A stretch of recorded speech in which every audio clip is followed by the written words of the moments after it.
What's going on? I am Nando. And I'm DJ. And I'm Diggins. And this is Mostly Nitpicking, a podcast where every week we pick apart a piece of pop culture by looking exclusively at the details. Woohoo! Yeah, hooray! We are here, baby. We're back to normal time. Yeah. No more time dilation. No more inversion. It's what you hear is what you get. I hope everyone enjoyed the bits. I will say a little behind the curtain. When I was editing the Tenet podcast and Michelle was listening to me doing the editing and she heard the bits, she thought the bit was good. So we got her seal of approval on the bit. The bit was terrific, and I think we did a great job executing it. Yes. In terms of So I think it would be weird if we didn't bit. As far as the listener knows, we did a great job executing it. You're damn right. That's all they need, you know? Yeah. Listen, listeners, you guys are terrific. You've all got the right idea. You're great. But also, just assume we made no mistakes ever. We never make any mistakes. You hear the raw audio. Absolutely. And listen, guys, it's... Speaking of unfinished cuts of things, you guys, we got some stuff to talk about this week. Yes, we do. Things that need a little polishing. We're going to talk about a couple things. So first off, we got to talk about Christmas. Christmas, guys, how was your Christmases? Merry Christmas, everyone, and Merry Christmas, and happy everyone. holidays, Happy and whatever yep. Wherever you are in your holiday season. If you're in a cool country that has surfing or whatever because it's warm, way to go. You nailed it. Melakaliki Maka, I think, if I got that right. Oh, yes. Yeah, wow. probably picked that up. Wow. I mean, it sounded okay. Yeah. It sounded better than when we usually pronounce things that are not just plain old English. So, way to go. How is everything going for you guys? How was your holidays, celebrations / whatever ended up being, Good holiday celebration. Get to see some family members, keeping it safe and everything. Exchange some gifts. The best gift that I got was a fancy new Nespresso machine, which was super stoked on. Very fancy. Yeah. And you what'd you do? You funded Syrian what is it? Syrian counterinsurgency spying or something. Yay. Right? Then George Clooney uses his Nespresso money to do some sort of good humanitarian spying or something. So, way to go. Well, I mean, I'm that's why I wanted it. That's why I put it on my Christmas list. I'm like, I really want George Clooney to get more money for his humanitarian spying. Espresso's a little nice after effect of that. Exactly. But, Yeah, you got a donation to the George Clooney fund that also included a tote bag full of Nespresso machine. Exactly. That was what you got. So that's Excuse great. you, Nando, the George and Amal Clooney Fund. Oh, sure. Yes, that's right. I'm sure. Well, she ain't in the commercials. I mean, she could be in them. They should put her in them. But as far as I know, I don't know that much about Nespresso. It makes espresso, I'm assuming. It does. As far as and I get coffee. into it. It also makes coffee. Wow. So they're really, they're selling themselves short there. Coffee espresso. There's a difference between coffee and espresso, and I know what it is. Yeah. Yeah. The beans, right? Different beans? Yeah, different beans. Yeah. And it's it could just be called, hey, caffeine junkie, we got your fix right here. Yeah. Smacks it, Yep. Smacks at your face come get it. We're the only game in house. Is this a house now? In 2020, I just need more energy, I feel that. Crawl to the end. That's wonderful. Dickens, how about you? Did you get any fun presents? Anything of the silly or serious refugee or whatever, humanitarian variety? Oh yeah, I had a nice Christmas, just with my immediate family. Nothing too notable. I got a Blu-ray of Knives Out, which is a really good movie. And it's good to have Blu-rays because the companies just take the movies away sometimes if they're on streaming. So if you got a movie you like, buy that shit. It's nice to own things. It's absolutely. Very and important. if you don't want them to compress it to all hell, and you want the full color, on your Blu-ray or DVD player or whatever, or not DVD player, but whatever it is you use, get the good copy for yourself. At least until they think of a way to add a chip to Blu-rays where they can melt the disc as soon as they decide they don't want you to own it anymore. Oh my God. Yeah. That's something that like PlayStations have been working on for years by accident. Like they just overheat to an insane degree and then burn your television. It's happened to someone I know. The Knives Out is a good one to own too, because it's one that you can kind of, not like you can rewatch, but it's a pretty movie. It's a nice looking movie. You want to have a good-looking movie in full, uncompressed bullshit version that, like, you know, they'd show with letterboxing taken away and whatever. Also, in terms of making donations, it's very good to donate to the Ryan Johnson Fund to please let me make more Star Warses. You know, Diggins is passionate about that. Listen, That's all we want.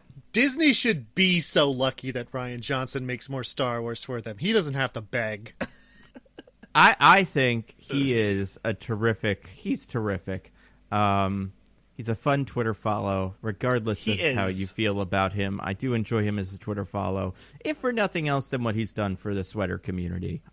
He's really brought the cable knit sweater back into the forefront, and I love it. And he's because always of Knives retweeting Out. people with the exactly. Yeah, that's true. Although now I guess. Well, to be fair, now the Mandalorian also has a hand in cable knit sweaters, as that one Mon Calamari was wearing a very nice blue, like dark blue sweater. That dock worker one. I was like, man, that's a handsome sweater you got there. But yeah, that is fun. Christmas is, you know what? It's a weird one this year, but it's good that I hope everybody was safe and able to enjoy themselves. And we have New Year's coming up, which every single person I've talked about is like, fuck if I know what I'm doing on New Year's. I don't know. I barely know what inside Christmas is, but inside New Year's, what are they going to do? What's the ball? Is a ball even going to drop? Yes, they are still doing that.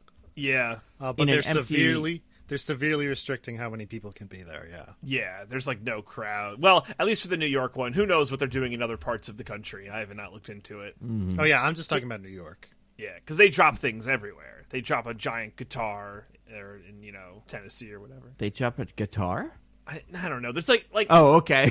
Like there are other things besides giant balls in other parts of the country, right? Like in New Orleans, so they drop like a giant fleur-de-lis or something. Or am I just way off? I mean, if that would be fun, kind of like how the Real Housewives, when they have their introductions, all hold a like regionally specific thing. Yes, like so an you know apple where they're from. Or a peach. Yeah, exactly. Although then New York, we got balls. You know, it's ball heavy country or city. But yeah, I don't know. They're shiny balls. Maybe we'll all watch New Year's Eve at the same time. We'll all start that fucking awful movie. No, it's fine. Speaking of Ryan Johnson and Mandalorian, real quick. So we said 2 weeks ago, or whenever we recorded the last one, we were like, maybe we'll do a Mandalorian episode next week. And then we watched it, and we didn't do that. But then also, it was like, what would we even say? Like, how many thoughts could we possibly have that would beat the hot takes of the internet 10 minutes after it came out that were like, true. Everyone knew what it was. So we're definitely not going to do a whole episode on it. This episode is mostly about Wonder Woman 1984.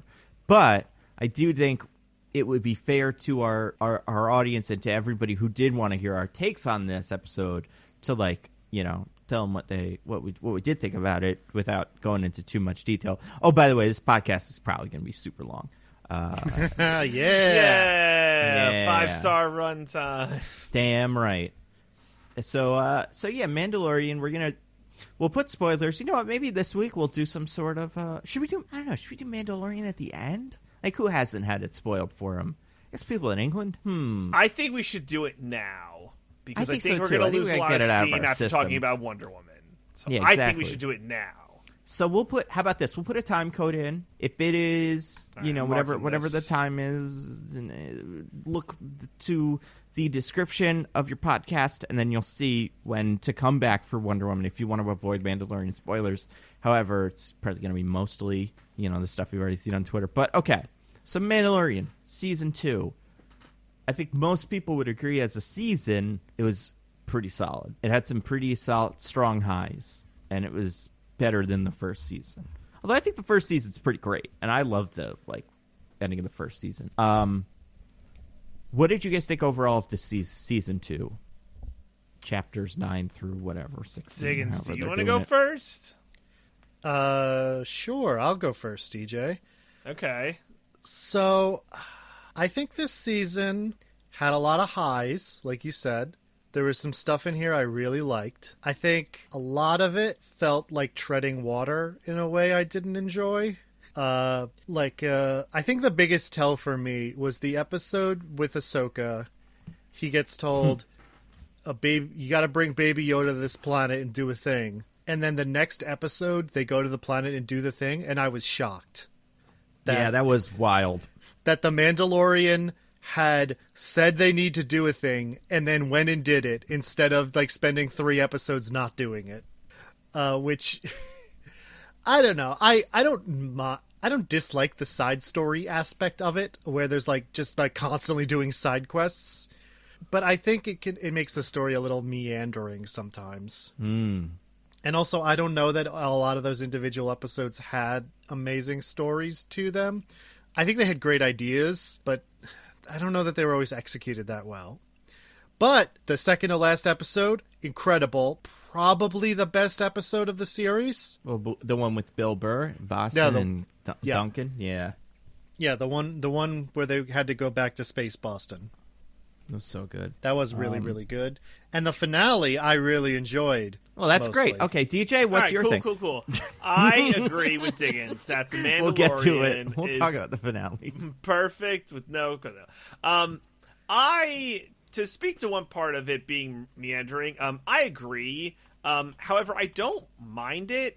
I actually kind of like with Jin, right? His name is Jin Mando. Yep. It's like Jin with a D or something. Yeah. A Dijin. Digit. That's right. I like his adventures. I understand like the wanting for it to be more. I was also surprised when it was, oh wait, we're just gonna do the thing we said we're gonna do. Cool. I just like spending time in this well crafted part of the Star Wars universe that has been carved out, and I think that's fun. I think the storytelling could probably be better, and I honestly don't know where they're gonna go from here. I have a couple ideas. But if it is a season 3 of mostly side quests, I don't think I'll mind yet. I think it does this thing where maybe it doesn't make it immediately captivating, but it's such a good time with good characters in the universe that I'm kind of fine with it. So, yeah, that's where I sat. And I thought pretty much ended well. I didn't have any problems with the we'll get to it. We'll get to it. But I'm kind of... I think after season 1, I've gotten used to the side questiness of it, and I kind of like that element of it, that it's slow. Like, there's a plot and there's like a thread, but it's pretty slow otherwise. I do think what was I gonna say? It feels like Cobb Vanth or whatever his name is was like 8 years ago, but like the stuff like that was pretty fun. There's a lot to like about this season. I think most of the effects were pretty solid, except for one. And I think all of I didn't mind the Ahsoka thing. I think most of the side questy episodes I didn't mind. But I think there were small things about like, I don't know. I like the universe, obviously, but because it's the Star Wars universe. But I don't know. I like the perspective. And I like the Jin. That whole story is fun. But okay, so let's talk about the finale. Obviously, spoilers for the finale. Diggins, you liked it. Perfect. DJ, what did you think of it? Now we could start with Diggins. Diggins, what were your thoughts on it? Okay, are we doing full spoilers? Are we? Yeah, full on spoilers. Go for it. Okay, so I thought the finale for most of it was really great. The fight with the Dark Troopers, or like the fight with the Dark Trooper that Jin has, great. Oh my god, so good. Those Dark Trooper effects were dope. I was very on board. The infiltration of Moff Gideon's cruiser, awesome. You get there, Mando fights Moff Gideon, cool fight. Then we get there and it's like, tension in the team. Now Jin has the Darksaber and female Mandalorian whose name I can't remember. Bo-Katan. Yeah, Bo. Bo-Katan has to beat him up for it, and they're like, uh-oh, we don't want this. And then, oh no, the Dark Troopers are back, and they're coming in. So right in the time of the highest tension between teammates, we also have external pressure. Oh, what a great pressure cooker to end this episode on. I'm so excited for... Huh? What's that? Huh? Wait a second. Is that Luke Skywalker's theme music? Oh, I guess we're just gonna... I guess a character who has never shown up in this show before and no one has mentioned or talked about or expressed any opinion or feelings about is just going to show up, solve all the problems, and then, okay, yeah, I thought the finale we were going towards was cool, but I guess this completely deflating, lazy solving of all our problems is fine. And it is a bonus. It also does all the things I don't like about Disney Star Wars, where it's all about the Skywalkers again. And this show, that the main thing I liked about it was its own little weird corner of Star Wars away from the main story doing its own thing. It's not just about the Skywalkers again. Cool. Yeah, that rules. And that was my feeling watching it. DJ, what about you? Okay, as a low IQ Star Wars fan, I was like, oh my god, it's Luke Skywalker. That is so cool. Look at him slash up the Dark Troopers. I legit enjoyed it. I did. I thought it was cool. I didn't mind the de-aging. I'm totally sympathetic to Diggins' viewpoint. I do think, though, that they had to leave some meat on the bone for Season 3, and that's why we're just going to save all that cool Darksaber tension stuff for a later day. And that kind of made sense to me. But I was like, oh, cool, Luke Skywalker. And then thinking about the one thing I think it did do well that we kind of have to do, we have to get Grogu out of the picture to move forward. We need no more Grogu. He was great. They had a loving goodbye. I thought maybe he would have done the force pull with the ball one more time. I thought that was going to be like the curtain close on Grogu, but whatever. And it's like, okay, this is done. And I even though Disney Star Wars is obsessed with the Skywalkers, and I totally agree on that, I don't think there was someone else you could have put in that spot that would have made sense. So, well, yeah, if it you're does gonna have weird if you're going to not actually do any story about it and just have a person show up and solve all the problems, then yeah, there's not many characters you can do that. Now, if you're going to actually tell a story, there's lots of characters you can tell a story with, but if you're going to take the laziest possible option, then yeah, you've got to use the ultimate fan service. I mean, oh my goodness, there's some interesting, and I guess we could talk about this, but there's some interesting questions for like what happens to Grogu now. But yeah, I was fine with the finale. The three of us talked about this, and we all agree. Baby Yoda is one of the Knights of Ren, right? Yeah, he gets really tall.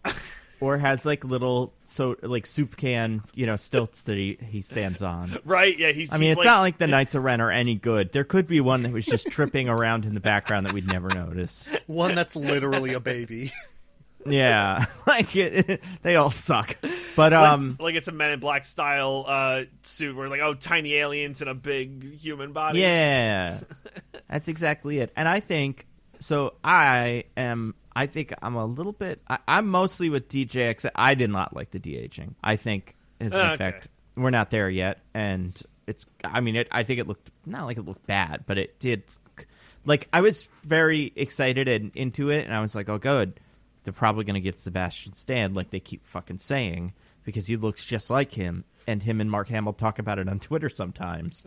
So, like, okay. So just do it, you cowards, right? Yeah, just cast him, even if it's not going to get a whole show. I mean, I guess now they're like, well, we can't, if we want to do a Luke Skywalker show or have him be in something else, then we'll always have to bring him back, and we can't guarantee that Sebastian Stan will have, time to do that. But they do look the same, and I think it would have been much better. I also think not showing his face would have been fine. I don't mind de-aging on a philosophical, like on like a morality thing, as long as the guy's still alive. I think Tarkin didn't work on it just didn't look good in Rogue One, but also I think it like was kind of icky. But with this, it's like Mark Hamill did it and he got to voice the character, so like cool. I'm on the opposite end with Diggins here, because I did think even though more Dark Troopers of fighting the Dark Troopers was dramatic and like dangerous, I feel like there was a fun kind of push and pull with Luke Skywalker appearing, because I think he's the only character that us as Star Wars fans would immediately recognize as good. And like if Ezra or the one from Cal showed up, or just no one, there would be a little bit of like, am I supposed to give Grogu to him? Can I trust him? But with Luke Skywalker, it's something that we, and probably most of them, because of Legends and the galaxy and stuff, would be like, oh, it's Luke Skywalker. We can trust him. So I think there's a big... No way. Wait, hold on. What do you mean, no way? Jin doesn't even know what a Jedi is. There's no way he knows who Luke is. I think they've heard of Luke Skywalker. We saw, like, I don't think he knew much about Jedi back in the day, but I think since then, you know, we have what's his name? We have Ahsoka talking about Jedi stuff. We have the story of the second Death Star and like how Cobb Vanth saw it explode and they all watched it on TV. Like, I don't think he knows what a Jedi is necessarily. And I think the way that Rey, we understand that Rey in Star Wars Episode 7 has an understanding of like what the myth of Luke Skywalker is as just this hero guy. So I'm not against, but I'm willing to give credit to all the characters in the room that they would know what Luke Skywalker is. I mean, definitely, what's her name would know. Gina Carano. No, Bo-Katan probably would. No, I was going to say the other one, Ming-Na Wen's character, right? Because, like, I assume at some point she'd ask Boba Fett what happened to him. But that's a good point. I would have picked the lady who was in the Rebellion, but yeah. Fair. Rebellion woman, like Gina Carano, she should know. I mean, Alderaan was destroyed, so you figure she'd probably ask some questions. Right. And I think Bo-Katan would know just because she's, like, probably also well informed and like at the top of the chain. Yeah. So I think all of them would know, but I think the more interesting thing was this, like, you know, we had this fight where it was like, oh my god, Jin saved Baby Yoda, that's great, and we had him in the room and he was safe, and they didn't, you know, Moff Gideon wasn't able to kill him, and then the tension was like, I think there was a fun push and pull where the tension was, oh my god, are the Dark Troopers all going to kill him? Oh my god, is Bo-Katan going to kill him? And then it's like, oh no, this guy is going to save them all, Luke Skywalker. And then, at least for me as I was watching it, there was enough of there was a big moment that hit where it was like, oh no, he has to give Grogu to this guy. And I don't think that would work with anybody but Luke Skywalker. And I think as the dramatic climax of the season, that had to be how this season ended, with Jin giving Grogu over to Luke Skywalker or someone, but like in universe, I can't see it not being Luke Skywalker, and you know, having that be the dramatic issue. Now I know some people are like not cool with Luke Skywalker killing all the robots and it being all cool, but I also think there's an element between 6 and 7 of like Luke Skywalker the legend, and I'm okay with us seeing some of that, especially since we know he's gonna like kind of fall into hubris and get in, you know, make some mistakes along the way. But I think it's kind of cool to see him at his prime before this all goes to shit. Yeah, I do think there's something to be said for seeing Mark Hamill, Luke Skywalker, not just drink cow tits milk and throw away a lightsaber. It's like, oh, this is fun. Drinking the milk is the best thing Luke's ever done. Oh my god. I'll give you that. It's the best thing he did in that movie for sure. That movie was fine. True. It was fine.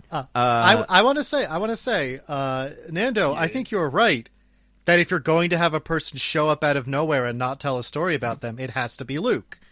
My point is they should have told a story, and that would have been better.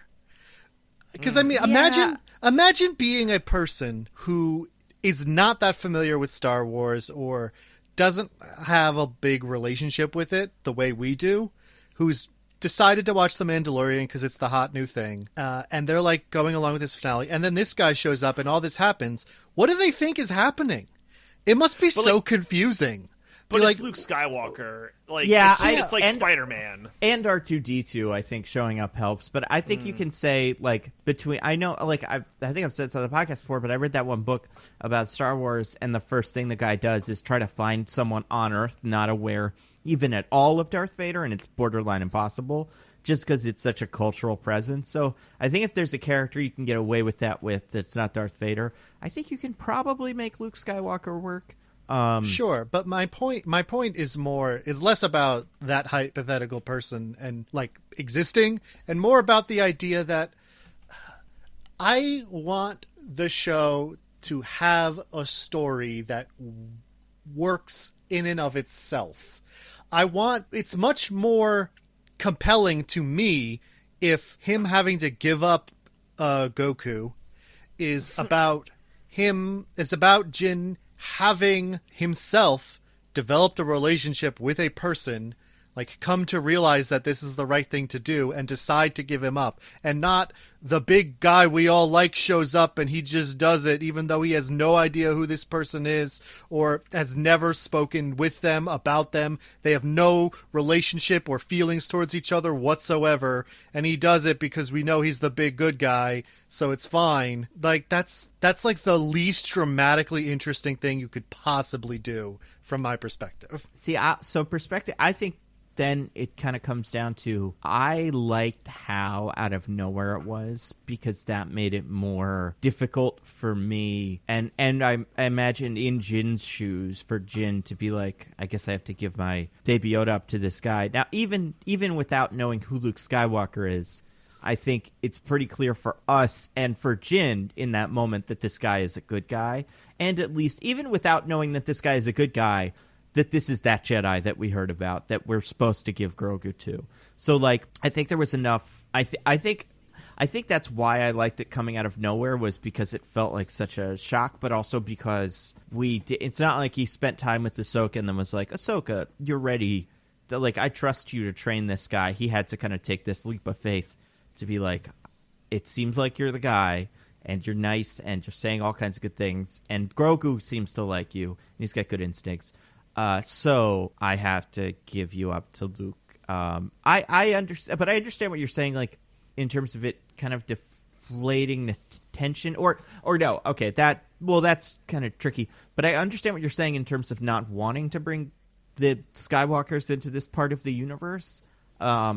And I think if this story took place in a different time period, I'd be fine with that, but I just think the way this story has gotten so big, and the way it's gotten so, like, we have a Jedi now and he's Yoda-ish and stuff, I just can't. I think it would be weird if we didn't encounter a Skywalker, but I like that he's this mythical figure that Jin sees and you know, comes and goes. He's not friends with him.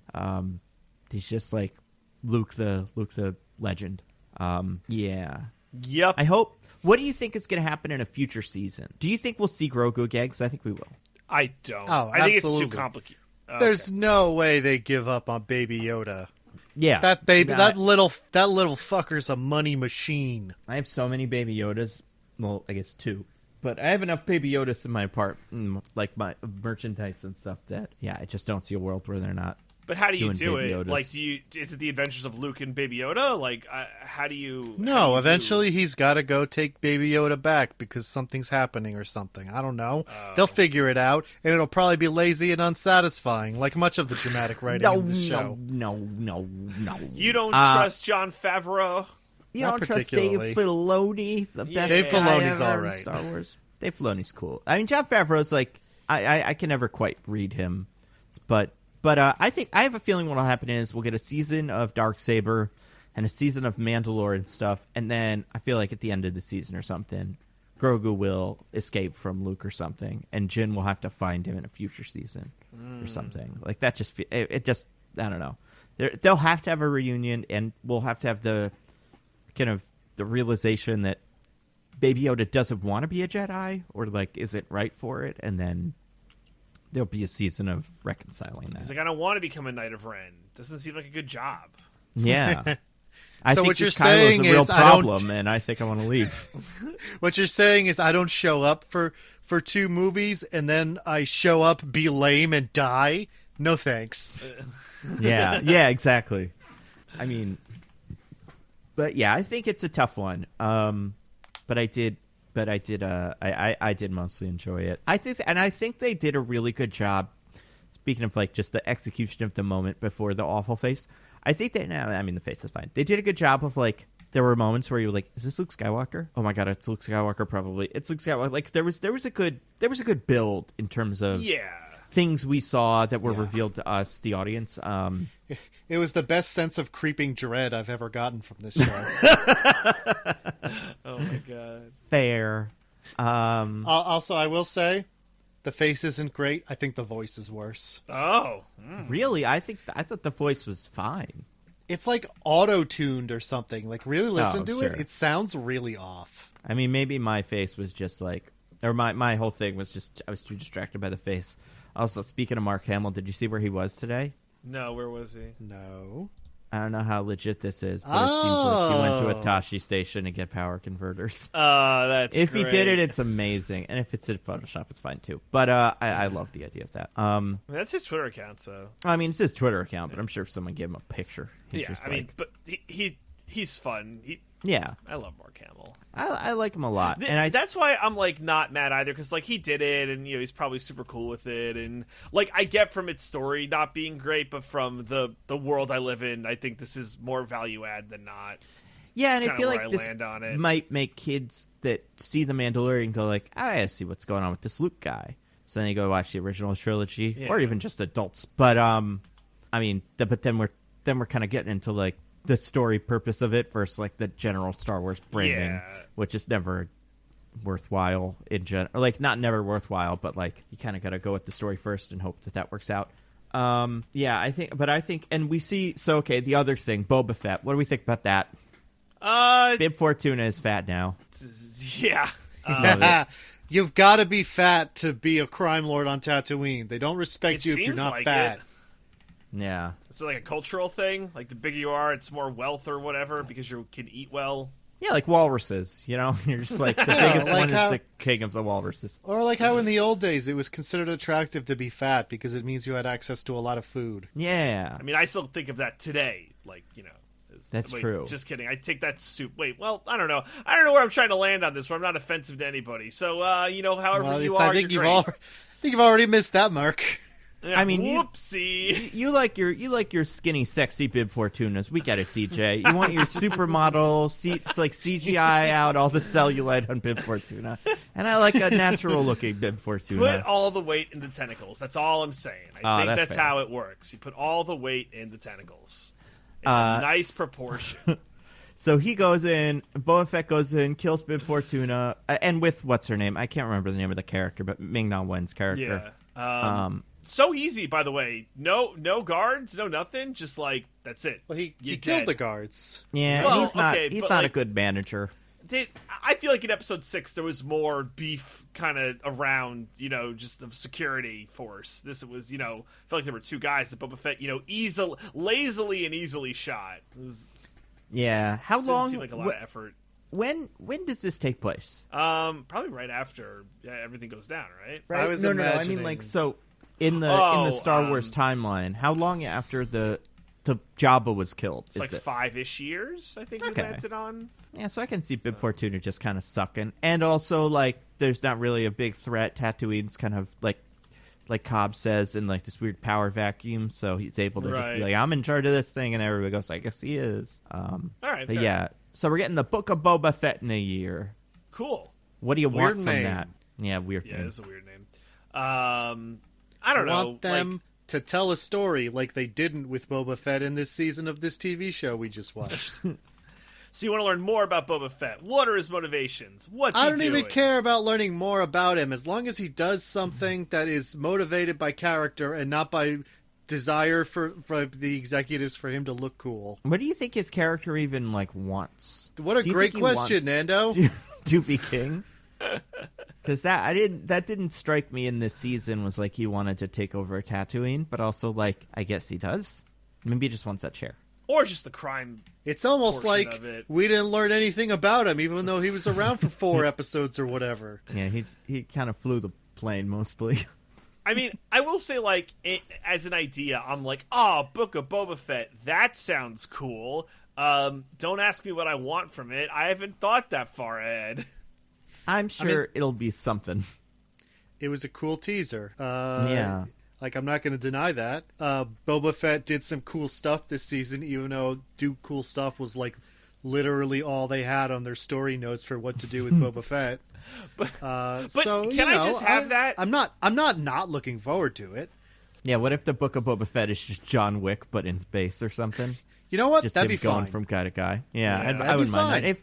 If there's a really simple like character motivation where it's like that guy has my sweatshirt. I want it back so bad. I have to kill all the bounty hunter lords of Tatooine, including the one with the cowboy hat from the cartoons, and Dengar, and Bosk, and IG-11, or no, the other one, IG-88, right? Like, that'd be fun. Or like, you killed my Ming-Na Wen, so I'm out for blood. Oh, he better not kill me. Oh, you mean he's going to get that guy? Wait, is that guy alive? No, Mando killed that guy.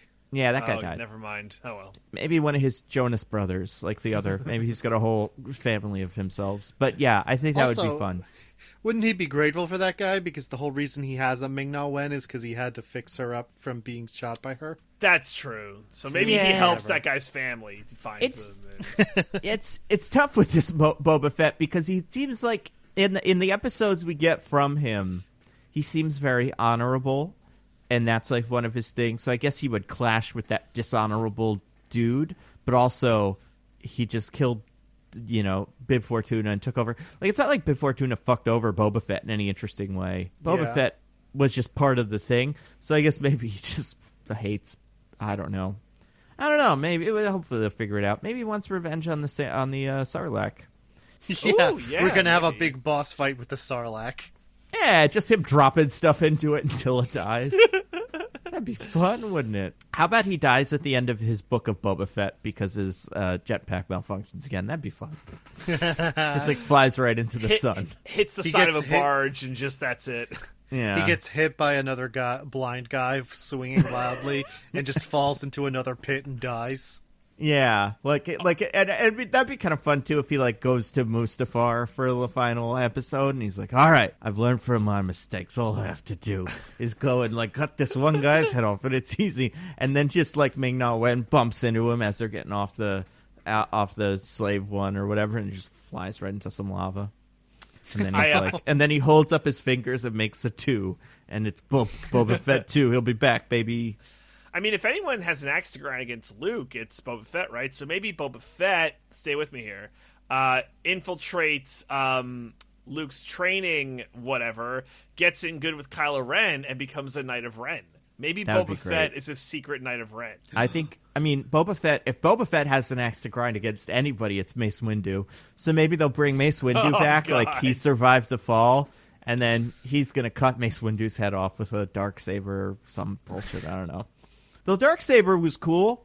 I liked that Mando won a fight against a guy with the sword while we're using a spear. That was fun. I will say, we have gone from Beskar is so strong, it is said it could take even a glancing blow from a lightsaber, to it's just another lightsaber. We have gone to full Beskar is vibranium, can definitely beat lightsaber. Guess what I love about it? I like that Pedro Pascal has a helmet that can survive punches to the head. He's learned his lesson, That's great. The NFL could probably use some similar technology. The Dark Trooper the Dark Trooper stop motion stuff was pretty cool. I like the music, even though it was kind of silly and cheesy. Also, all the weird supporting characters that were there were fine too. They were all kind of fun. Yeah. I don't know which one I liked the most. It's probably Ming-Na Wen's one. Just because Gina Carano sucks, and then the other two just kind of pose. Although what did you think of Sasha Banks versus Mando? Yeah, you mean Boba or Boba? Right, that was kind of fun. Oh, that's what she was. I heard she was in this season, but I didn't know it was what. Yeah, she's the one who you saw her absolutely face, should have done a suplex on Boba Fett. Yeah. They shot fire at each other like Dragon Ball Z or something, and it canceled out. That was cute. Yeah, I don't know. I like Mandalorian. I think Book of Boba Fett will be fun, but who knows? It might stink. I mean, it'll be fun. It'll be something. I think the thing that I think my biggest concern this last episode was the special effects in the face. I think all the rest of the special effects have been pretty solid. I like the Darksaber. Moff Gideon apparently broke 7 Darksabers while filming that scene. That's the props, just because he was going all out. So I appreciated him. I do think he kind of went out like a punk, but I enjoyed the bits where he wasn't a punk. Yeah, I like him also just as an actor. I love him in The Boys. I really should get his name, shouldn't I? Giancarlo Esposito. You're the best. Yeah. Love me some Giancarlo Esposito.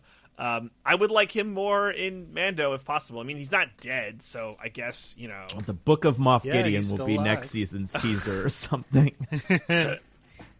He'll get on a bigger chair. He'll kill Boba Fett and get on the chair and kick him off.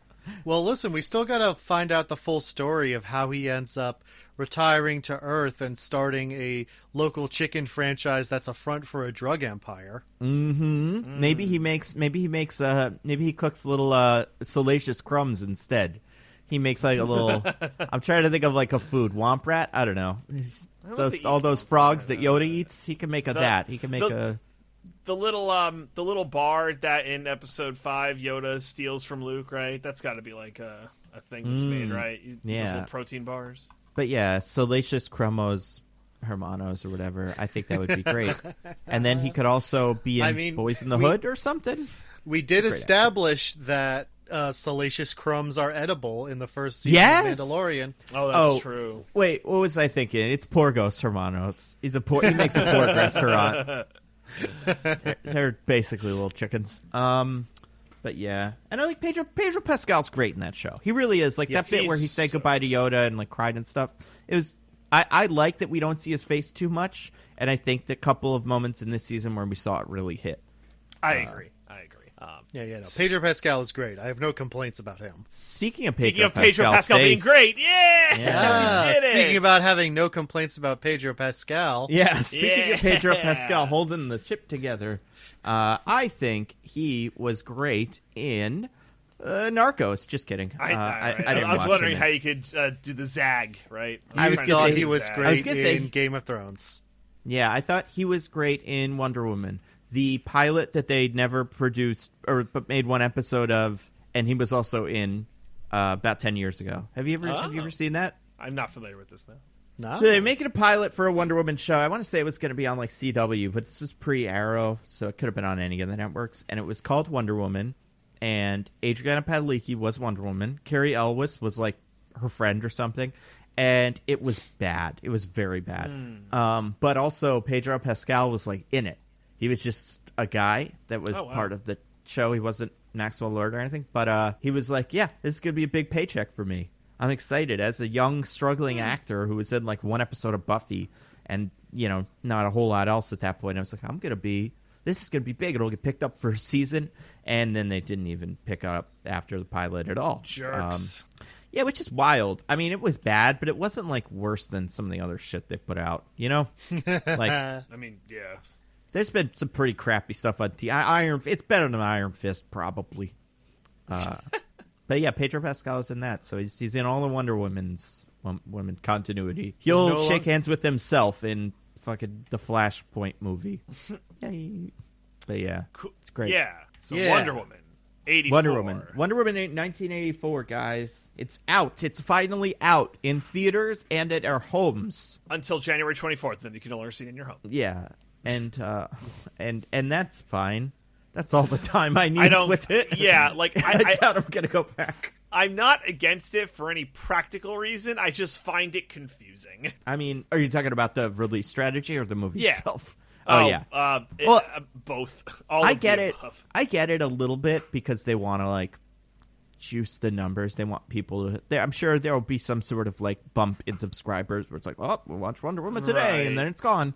But I do think I think Disney really fucked this up for everybody with Mulan, because there was the whole backlash like a month ago maybe when Mulan went for free on Disney Plus, and people were like, what the fuck would I have paid for this? You see, now it's free.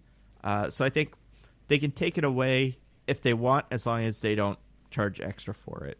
Yeah, for sure. But like, when does it come back?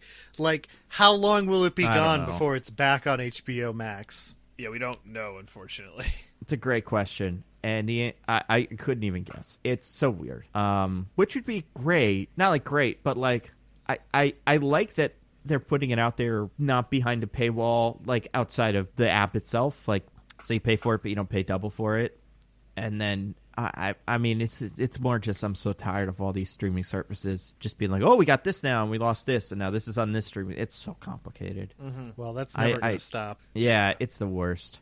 I do think some of it will settle eventually, because it seems like it's like, oh, this is on this streaming service, but only because they had the distribution rights until 2022, and then it's going to go back to the guys who made it.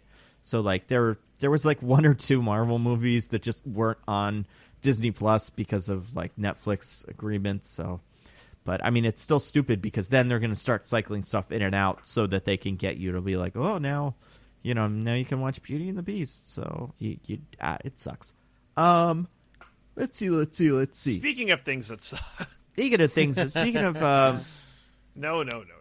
Speaking of beauties and beasts, that's kind of what we get in this. But anyway, so they did this. They released it on Christmas on HBO Max, which I believe is not out in other countries yet. Like I don't think you can watch it everywhere, but like I don't think HBO Max exists in like London or like UK or anything. But it is out online. So I feel like people probably pirated it. I don't know. No, Amanda, how could you suggest that good, upstanding citizens would dare pirate none a of piece of media? None of our listeners, of course. I'm saying, there's injustices all over the world. I can't assume this didn't happen. Nando, let's be real. Just in other countries, it's all cool, so they can go to movie theaters, no problem. And they probably don't even have the regular movie theater problems of like people being loud and stuff. By the way, we'll talk about it, but you want to talk about a movie I would rather watch at home? Oh, Wonder Woman 84 checks every box. Yeah. Of me rather wanting to watch at home every time. I think because it's bad. Yeah.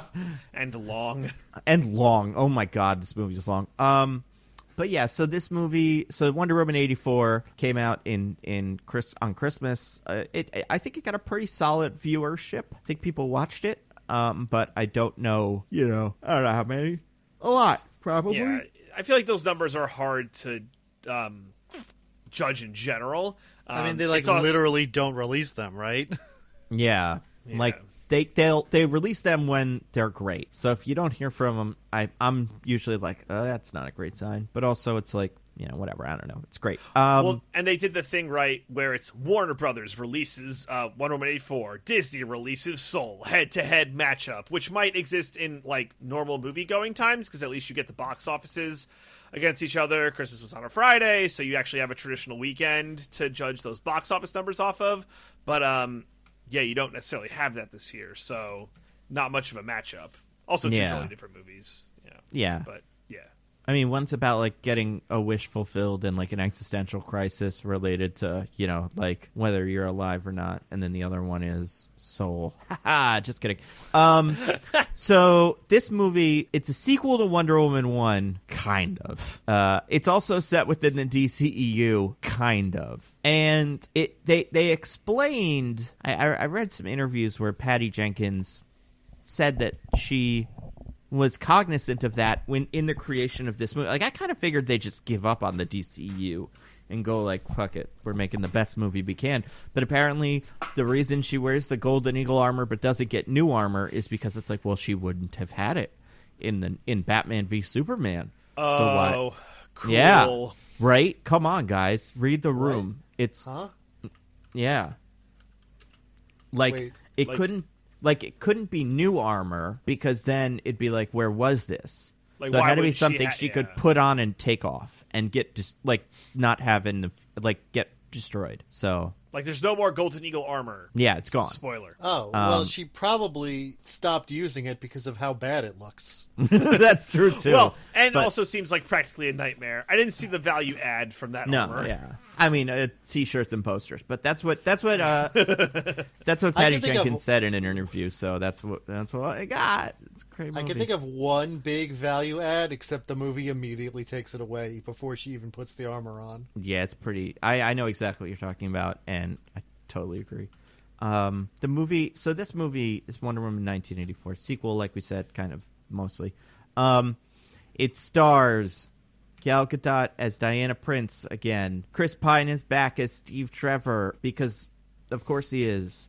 Yeah. Kristen Wiig, newcomer. Kristen Wiig as Barbara Minerva, a friend of maybe a foe. Gemologist.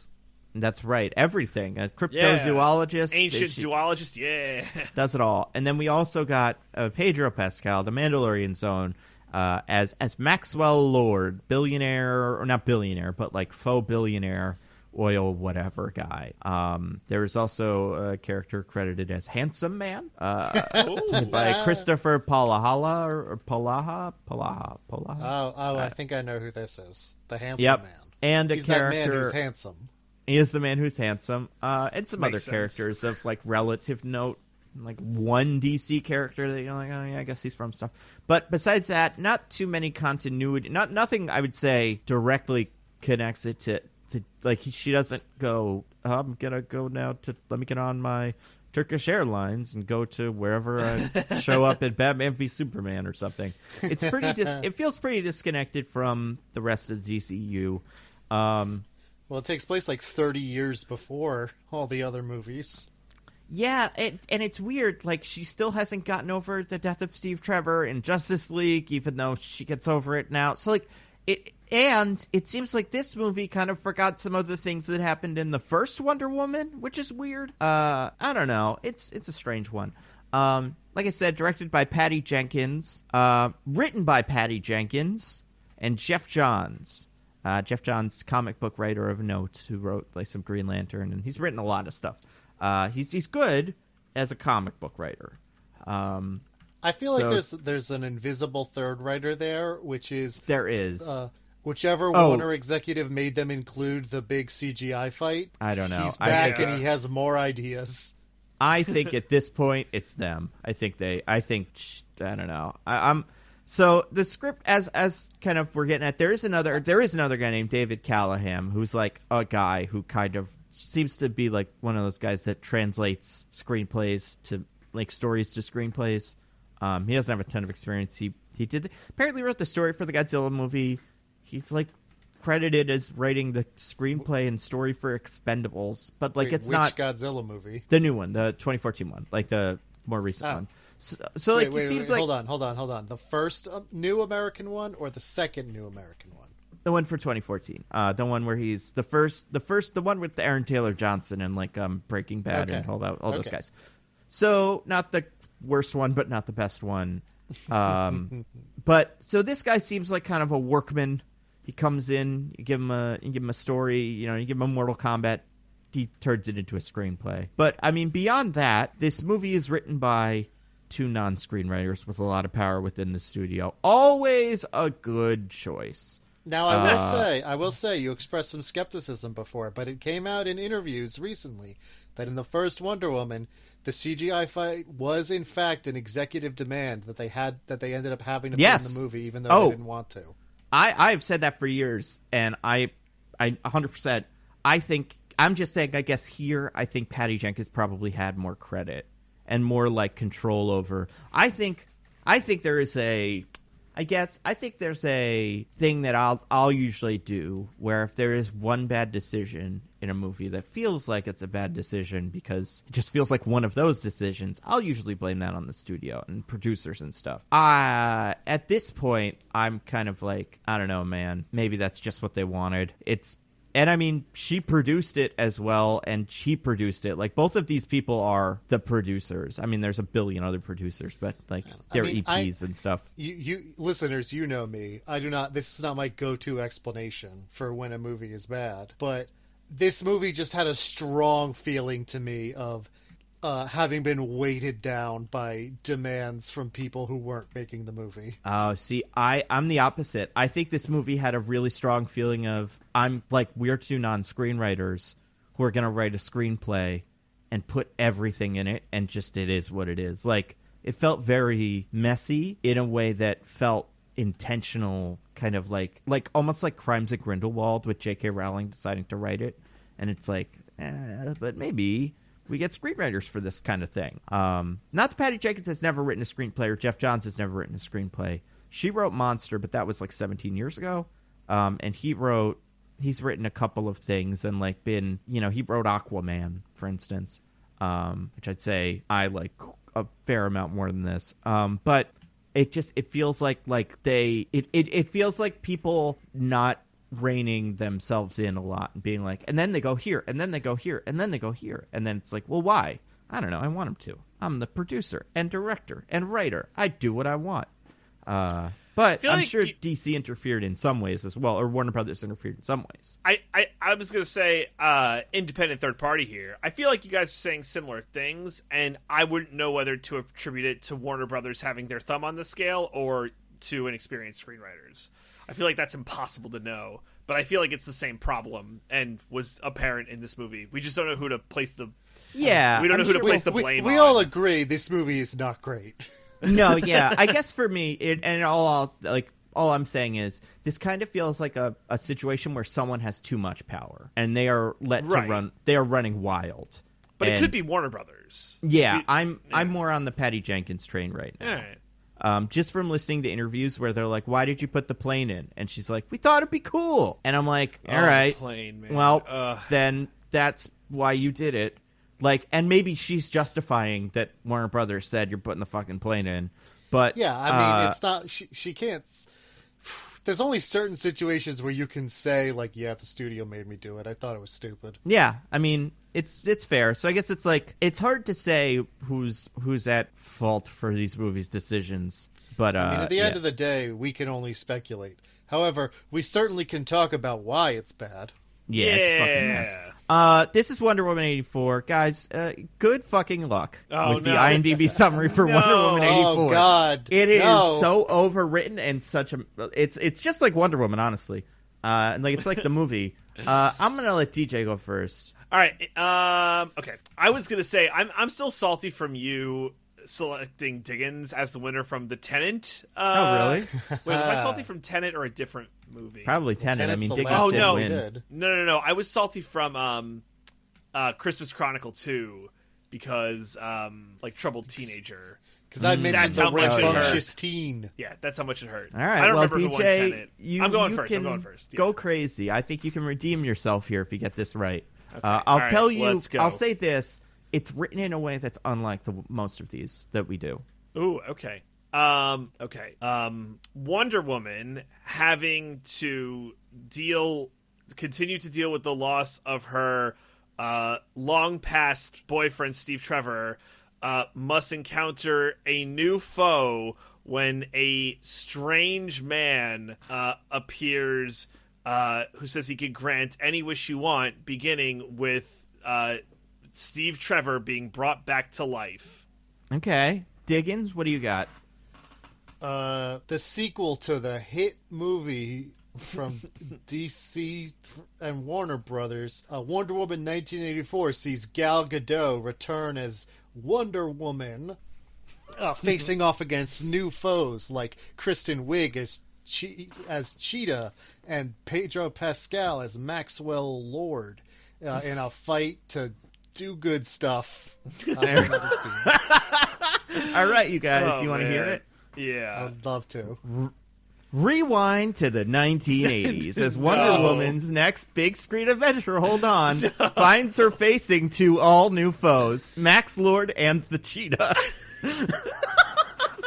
So Diggins, you were so good. Like that bit with the two new foes, like Diggins nailed it. Oh man. Yeah. But yeah, that's so fucking like it's because you said it was different than we usually do. Yeah. I was like, well, there's two modes for these things. Mm-hmm.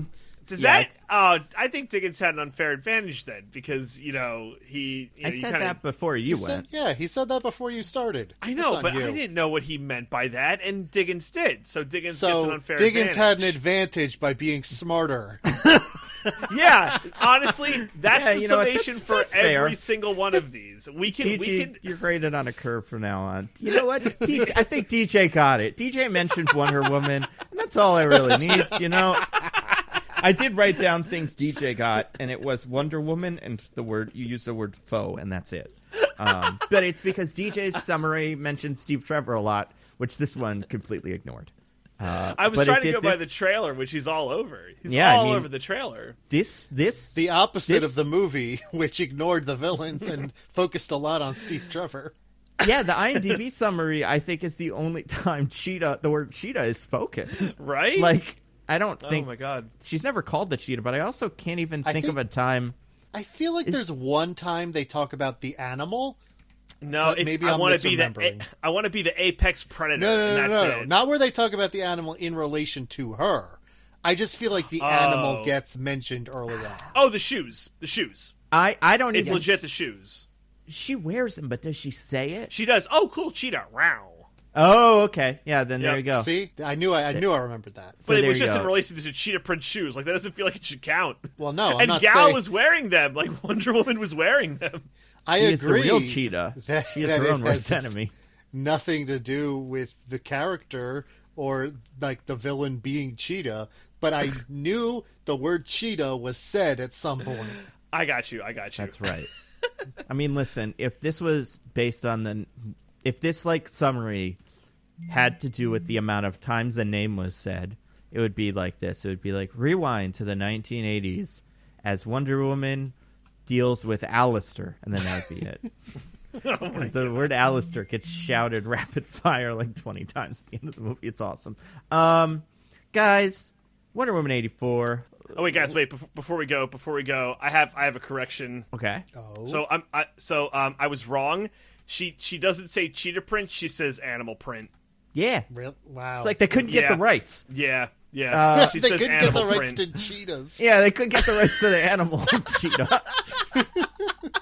It's They were so afraid, weird. like, oh god, we don't want to get Yeah. get And sued for saying the word cheetah. you know what? It's the same with Max Lord, too, because there's the bit where it's like Max Lord, or should I say Max Lord Zowski or whatever, and you're like, oh. Max Lorenzano. Yeah, and it would be like if in a movie there was like Lex Luthor, or should I say Lex Luthor Zano, almost so that they could sneak a real Lex Luthor in later. Not that that's what they were doing, but it was just like, yeah, this movie felt very uninterested in committing to some things. Yeah, there's a tendency in superhero movies now to like feel vaguely embarrassed by the superhero names and to try not to use them. But usually that doesn't extend to ones that could conceivably be a real person's name, like Maxwell Lord. Like a person could be named that. Hey, Yeah. speaking of that, did anyone call her Wonder Woman in this? I don't think so. Oh no, I don't are we think doing, Wonder Woman man? is dropped once. Can't even have the guy on the news be like, some mysterious Wonder Woman. I was joking about that after the mall thing. It's like, Yeah. we wonder who this woman is. Like, even that? Right? Like- or even just use the word wonder near her? Like, what are we doing? Yeah. But anyway, Wonder Woman 1984, it came out. It's got all those people I said. It has that. It's kind of what it described in the plot. Without Kinda. spoiling it, and we'll talk non-spoilers and spoilers. There are some. I mean, there's a fair amount of spoilers, and we'll get done with non-spoilers real quick. DJ, we'll start with you. What did you think of Wonder Woman? Oh, and also, I'm probably going to call this Wonder Woman 89 a lot, because that's how I talk about the Batman movie that came out at that time. And if I said Wonder Woman 84, my brain just goes 89. So, ignore that. But DJ, what did you think of Wonder Woman 1980 number? I thought it was long.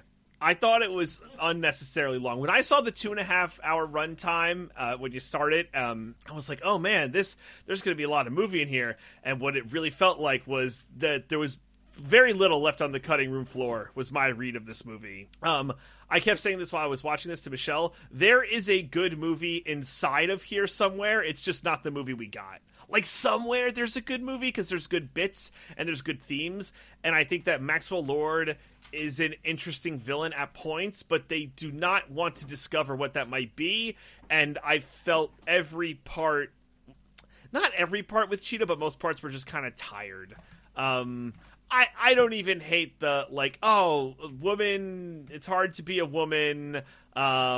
Oh, I wish I were confident like you, Diana. You're so cool. It's a wonder you're this amazing. But then when it turns into just over-the-top comic book villain, I'm like, okay, can we move on, please? I don't want any of this. So, yeah. All right. Diggins, what about you? What did you think of Wonder Woman 1984?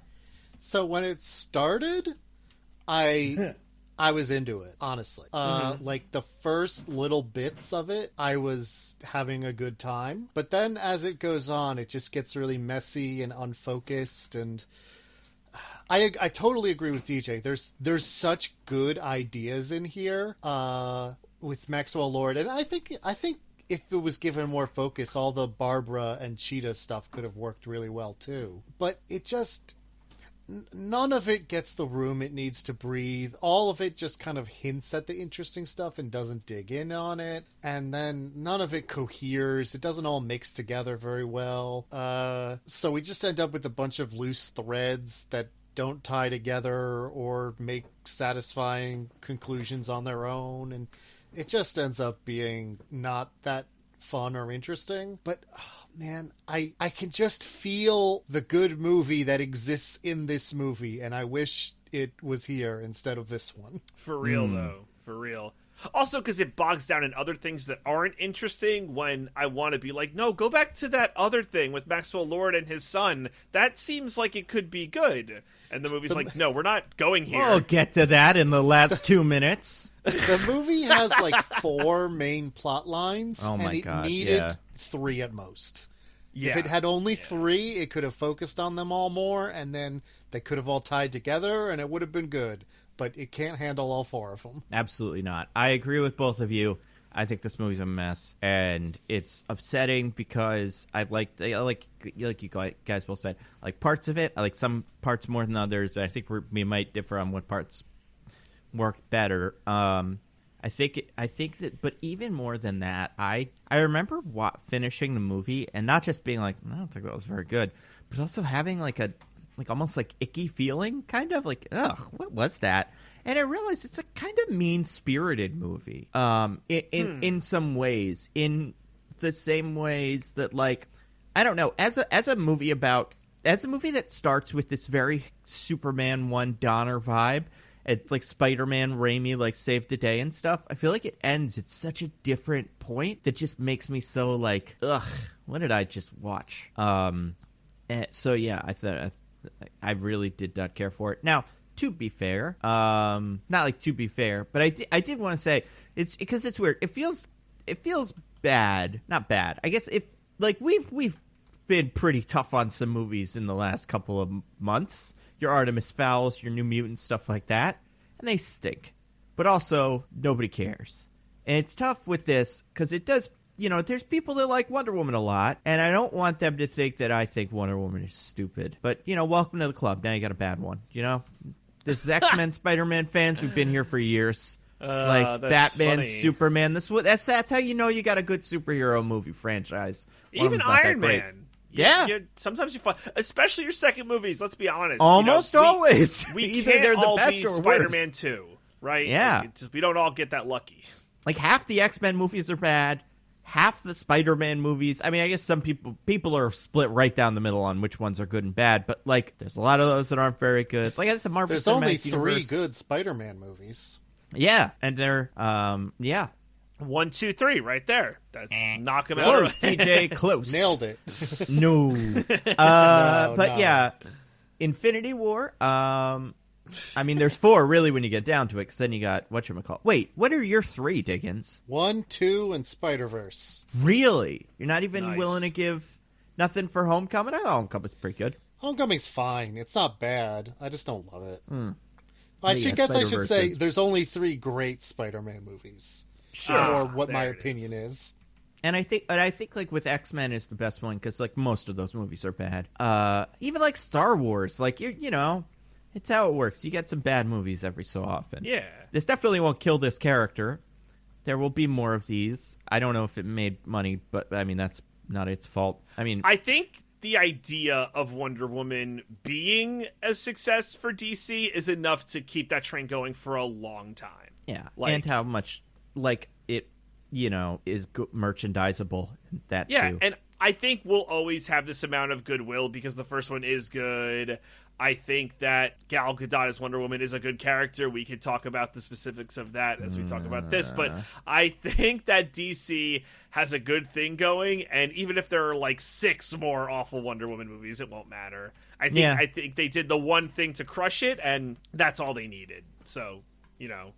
And that's because the bar for them will always be different. That's just like a DC thing. So congrats, even I beyond guess. like superhero movies. I mean, I grew up a big Transformers fan, and almost all of those movies are bad, and they still make them, and they're gonna make them for the rest of the time. So whatever, make one good movie, and it just never stops. But I mean, and I don't think this movie is as bad as like the second Transformers movie, but I do think it does. I think you're right, DJ. It suffers from many of the second superhero movie problems when those movies are bad, and that sucks. Yeah. I don't know. What do you guys think of, I don't know, where do we start with this one? What do you guys think? We liked the first Wonder Woman, right? Let's say that. That was pretty good. Yeah, it's like 3/4 of a good movie. As long as you pretend those last 10 minutes don't exist, it's a phenomenal movie. Yeah. I will say, if you want to talk about ignoring the movie, this movie ignores a lot of the lessons from the first movie, because near the end, when everything's falling to shit, I'm like, well, just kill Ares again, and we'll be fine. Like, find which god it is. Well, they fucking... Oh, God. They say, like, the thing is from some god. We don't know which one, and you're like, well, figure it out then. That seems like the solution. And they say it. Right, but they don't, like, do anything about it. Yeah, they don't act on that information. Like, it's just told to us. That seems like it's just a neat little, what do you call it? Easter egg for the fans. Kinda, yeah. So the third movie, we'll get it. Honestly. But, where are we going with this? Oh, right. I think this movie, this movie retcons DC stuff or DCEU stuff, or not retcons, but like tries to fit into it, and like it's like, can she fly? Well, she can't fly in those movies. Well, maybe she can. I don't know. We're not sure. We're still working on it. But with this, I also feel like, especially the scene in the beginning with the little Olympics, like that doesn't gel with the original Wonder Woman, right? Why not? She wasn't allowed to be in stuff. That was the whole thing. In the beginning, they had to train her to do stuff in secret. Well, like, maybe she was allowed to enter the Olympics with Robin Wright just kind of being like, hey. Why? I don't know. Like, it seems like you're not, like, she clearly was, but it seems like when her mom's like, you will never be part of stuff. You're different, Diana. It's like, except for that one time you cheated at Olympics. Maybe that was the reason I never do it, because you're such Nando, how else were they going to put stuff in the trailer from Themyscira? How else were we going to get other Amazons into the movie? How else were we going to keep that contract with Robin Wright going? Come on. Yeah. It might be I don't know Patty Jenkins' intentions, but she may only want to do this for having to be able to have just a lot of Amazons in a movie who like look good in terms of like, oh, this is like good to see this specific world fleshed out, and oh my god, the juxtaposition from like these Amazonians to Zack Snyder's is so stark, and isn't this good to see all these strong women in one place? Like, maybe that's Patty Jenkins' game. I don't know. Make a fucking Wonder Woman movie then, or make an Amazon movie about Amazons. Make the Nubia movie or whatever. Maybe we gotta work towards it. I don't know. I think they are doing something to that effect. Apparently, maybe they could make the movie about that comic with the deadly bee weapon. Which one? What? You know, a deadly bee weapon. My God, I'm missing this. Deadly, I don't know what. Yeah, I miss. Hold on. Oh.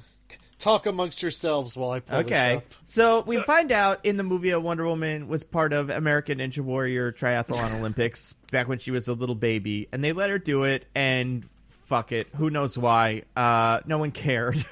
And okay, well, I guess before we get to that, what do we think of all of the actors in it? Oh boy, you're gonna make me go down this rabbit hole. So I think Pedro Pascal's my top. He's so good. I like Chris Pine a lot. I'm fine with Gal Gadot, and I didn't like Kristen Wiig for what this was. And I like Kristen Wiig as an actor, whatever. But like didn't love that here. All right, let's see. Yeah, I first of all mostly agree. I see the thing DJ or Diggins put in the chat. Very good. An Amazon attack, a deadly bee weapon, bees. My God, no, I've never seen this. It was a big meme like years ago. Is it a real thing? Yeah, that's a real panel from an actual comic. It's like Granny Goodness has like infiltrated Amazon society and is unleashing a bee weapon or something. I don't remember. Oh, okay, cool. That's interesting. Now it's actually really bad. Is the thing. The comic is very bad. Well, I could definitely. They got some room to work. You know, they're not adapting the best comic ever, so maybe that will help. People like bees. Diggins, what did you think of the actors in this movie? Pedro Pascal, 100% killing it. Mm-hmm. Let's see. Gal Gadot. I think she's really good at parts of the whole Wonder Woman thing, especially like the physicality of it. Mm-hmm. I think she is let down by the movie having like 3 action sequences over 2.5 hours. Yeah. So she doesn't get to do the parts of it she's really good at for most of the movie. And like part of that's her weakness as an actor, but part of it's also just the movie not playing to her strengths. Chris Pine is good. He's charming, That's fine. I like Kristen Wiig, actually. I think that for what they were doing... or in this movie? Both. I think for what they were doing with the Cheetah character in this movie, she was a really good choice, and I think she does a great job with it. I don't think the Cheetah stuff really comes together in the end, but that's the writing's fault. That's not her fault.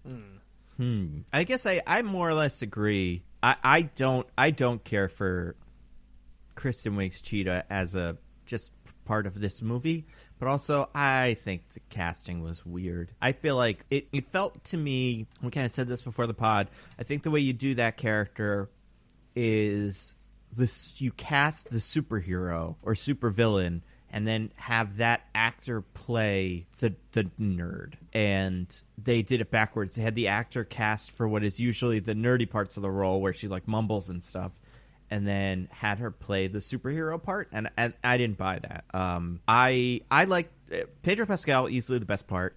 Was just having a blast. Wish cocaine, that was great. And I just find him genuinely like infectious. When he's being like a villain, that's fun and stuff. But there's parts where he's trying to be nice or like charming, and I totally bought it. Even though he's definitely a pretty far. I guess he's technically playing a Maxwell Lord type, but I wouldn't say that's what I expect from Maxwell Lord as a character. So I think he did a good job. Chris Pine's fine. He Chris Pined around. He's pretty funny. It's bad. He shouldn't be handsome and funny. He should just be one or the other. Pick a lane. I think it's not fair to the rest of us. Yeah, no, it's not fair. Oh, I see. What you I'm mean. saying, like him, Ryan Gosling. No, stop guy. it. Pick one. Yeah, no, just get out of here. Yeah, and then Gal Gadot. I don't know, man. There were some line reads here in this movie, especially one that I had to go back and thank God I could rewind this movie, listen to again, just because it genuinely felt like she was reading it for the first time off of the script. And I don't necessarily think she's not a. Well, no, I think she's good at being Wonder Woman. I think she's got the Wonder Woman vibe down, but I don't think that Diana stuff when she's not with Chris Pine works for me. And I especially think what I noticed in this one is in the first movie she is mostly Wonder Woman, and that's the whole bit. It's like she's the fish out of water, she's aloof. And in this they switch it up, and I just don't think that's like her strong suit. And it's tough because most of the movie is that, right? Like most of the movie is Chris Pine doing the fish out of water stuff, which of course he can do because he's a charming, handsome, monster of a man who has all of the skills, and it's just unfair. And he could sing. And then we have, she has to be like the straight man. I didn't feel it. And I think, you were able to get through it on the first Wonder Woman because you didn't have that much to do. And there's some emotional scenes where, like, I was falling asleep. Really? I thought this stuff at the end specifically. Yeah, I was like, well, my eyes stuff at the over. end is just the whole like last half hour of this movie is, it's bad. It's pretty. It's pretty tired. I think it's tough too because she's like overacting. Like everyone's overacting in this movie, which is great. But she's like not overacting, but she's also like not underacting. Like she doesn't have the Christopher Reeves kind of like or Christopher Reeves, sure. Like where like you have like Lex Luthor in the old Gene Hackman Lex Luthor, like constantly talking and waving his finger around and telling what's her name? What's the name of the woman he's like constantly talking to? I forget. She's got a name. He's constantly telling her his plans, whatever. And then you have Christopher Reeves who's just like, no, I don't want you to do that. Like, and that juxtaposition works. I feel like that was what I was missing. I think an intentional calmness as opposed to like a subdued I don't know.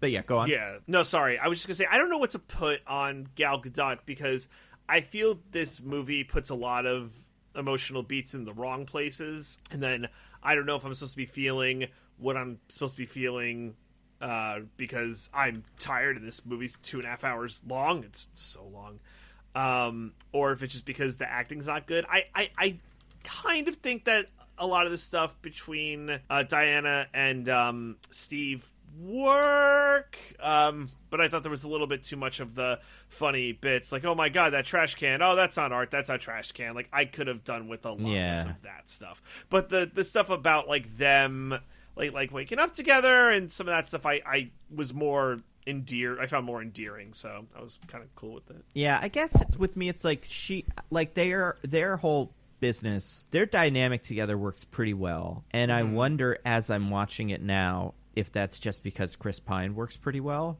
Maybe. And it's just like she's able to say things, like she's able to go like, that's not a good suit, and then he just riffs for a couple minutes and you're like, oh, that's pretty funny. What was I gonna say? I think at a certain point, because say what you will about the Marvel movies, I do think they do a great job of casting just generally charismatic leads. So even if you're not super on board with Ant-Man, you're still able to enjoy the Paul Rudd kind of situation. And you know what? Even if you're not on board with Thor, I think Chris Hemsworth works. So like if, Thor 2, The Dark World, like it's not a very good movie, but I think he's got enough of a handle of the character and he's got enough like charisma that he can sell bits that maybe wouldn't work on their own. Also, I Googled it. Her name is Miss Tessmacher. That's the character who Lex Luthor is constantly talking to in the Superman movies. It was on my mind. But yeah, what do we think of the other actors in this movie? What do we think of Arab Sheik? I don't know. Who else is in here? Dangerous Drunk. POTUS. What do we think of POTUS? Who was that supposed to be? Hold on. I don't know. Yeah. That's what was my question. I was like, is this like a subpar Reagan impersonation, or is this supposed to be another guy? Like Independence Day, generic president, insert whoever, right? Yeah. I could not figure that out. So on this, it's POTUS, like on IMDb, and I don't think they say Reagan. No, they don't. But yeah, I mean, that seems like Reagan. It better be. No, otherwise, if it's generic president, that guy's an absolute monster. I think it's generic president. I really do. I think Who you're can right. be a monster? It was 1984. Yeah, we guy. had monster presidents in 1984. I guess we also had a tiny bit of Robin Wright and a tiny bit of Connie Nelson as Antipy and Hippolyta. They were fine. Yeah, whatever. They did their weird little accents. Like I said, Patty Jenkins just wants to make an Amazon movie. That's what she's here for. It's better. It's fun-ish. Oh. I wish the Amazons were weirder, honestly. They really are weird in the comics. They ride kangaroos. Like, fucking put some kangaroos in these scenes. I wanted to ask about the beginning bit with Diana, because they try and tell us that a lesson's supposed to be learned. So she cheats in Ninja Warrior, and then I thought it was Wipeout. Oh, Wipeout. Sorry, it's yeah, both. Wipeout. Right. It's everything. So, and she cheats, and they're like, Diana, the truth is what's most important, and you lied. I thought that was going to come up more later, and it kind of does, but... I thought that would be the theme of the movie, but not really. It's not. It's not. I mean, she cheated by hoping her boyfriend wasn't all dead. What a cheater. Death, yeah. Yeah, I guess, like, technically. It's a lot of... This movie's a lot of semantics and, like, figures of speech. But yeah, I think the beginning was fun, but totally cuttable. Do not need it whatsoever. Oh my gosh, yes. My goodness. It's such a long movie. Yeah, well, I'm on the cut everything train with this movie. Too. Like, cut the montage of the clothes, cut the breakdancers, cut the art, cut the Smithsonian. I am cut. I'm keeping the clothes, but everything else I'm with you. Cut everything. I think you can cut. So if you cut just the Amazon stuff out, you got 11 minutes right there. Boom. Wow. That's a great amount of time to cut. What also, a windfall. I think you can go straight from hour 1, so it's hour 1, minute 6, 30 seconds. That's when they find the plane ticket. Mm-hmm. You can cut the whole middle bit.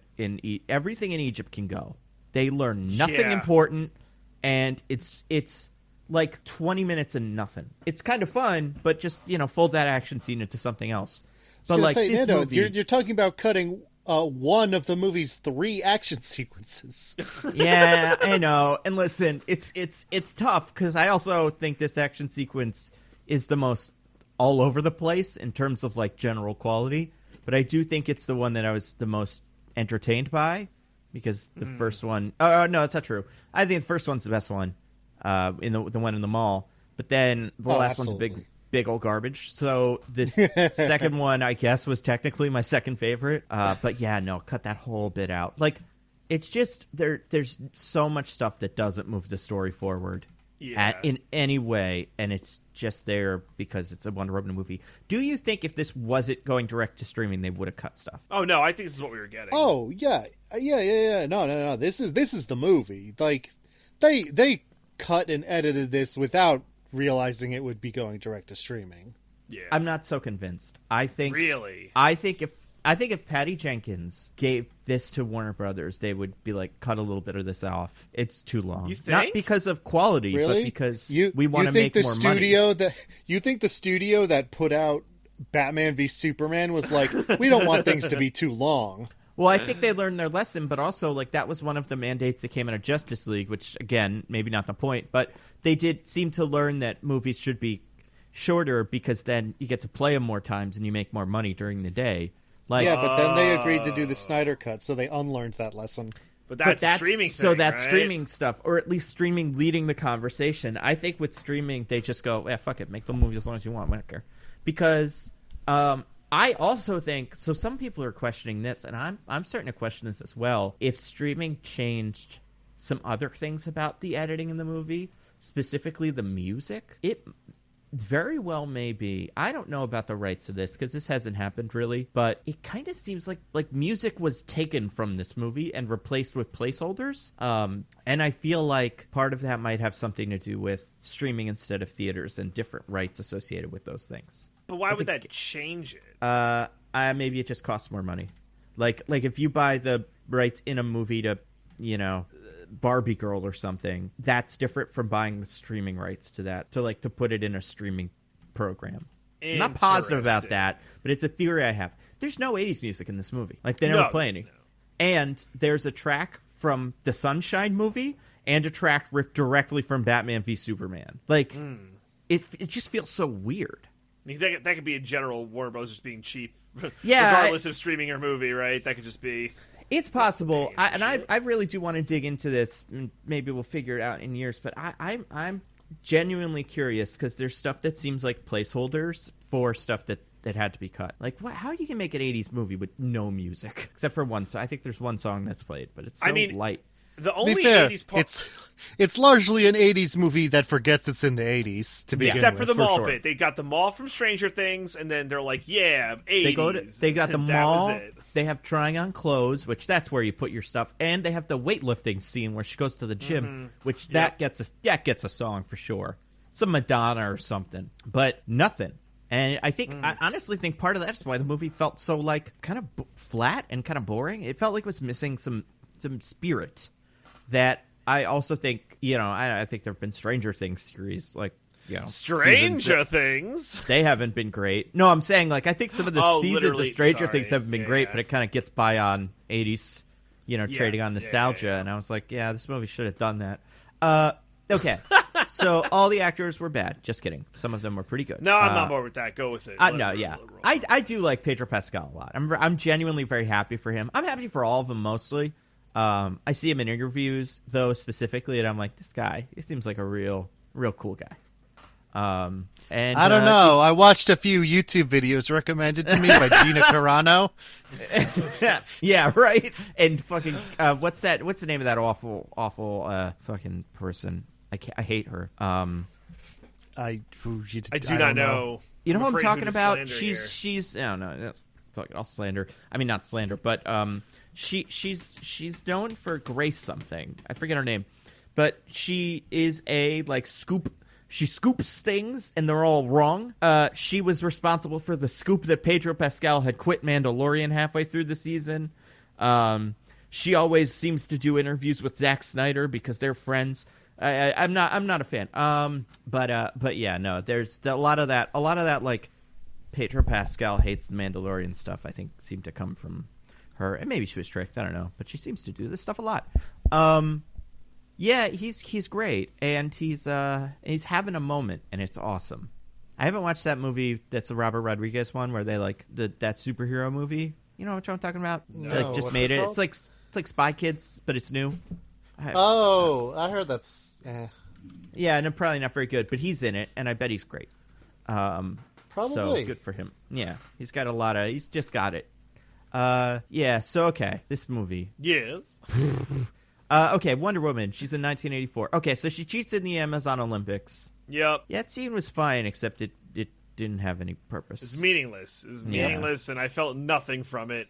I Look, thought we were going to movie- get some stuff. If the movie was about that, it would have been a totally fine scene. The movie's not about that, so you can just cut it. Exactly. Yeah, it felt to me like two things. It felt like either the writers were like, I want a scene with this in it, like I want a scene with the Amazon stuff, or the producers doing that. But it felt super shoehorned in.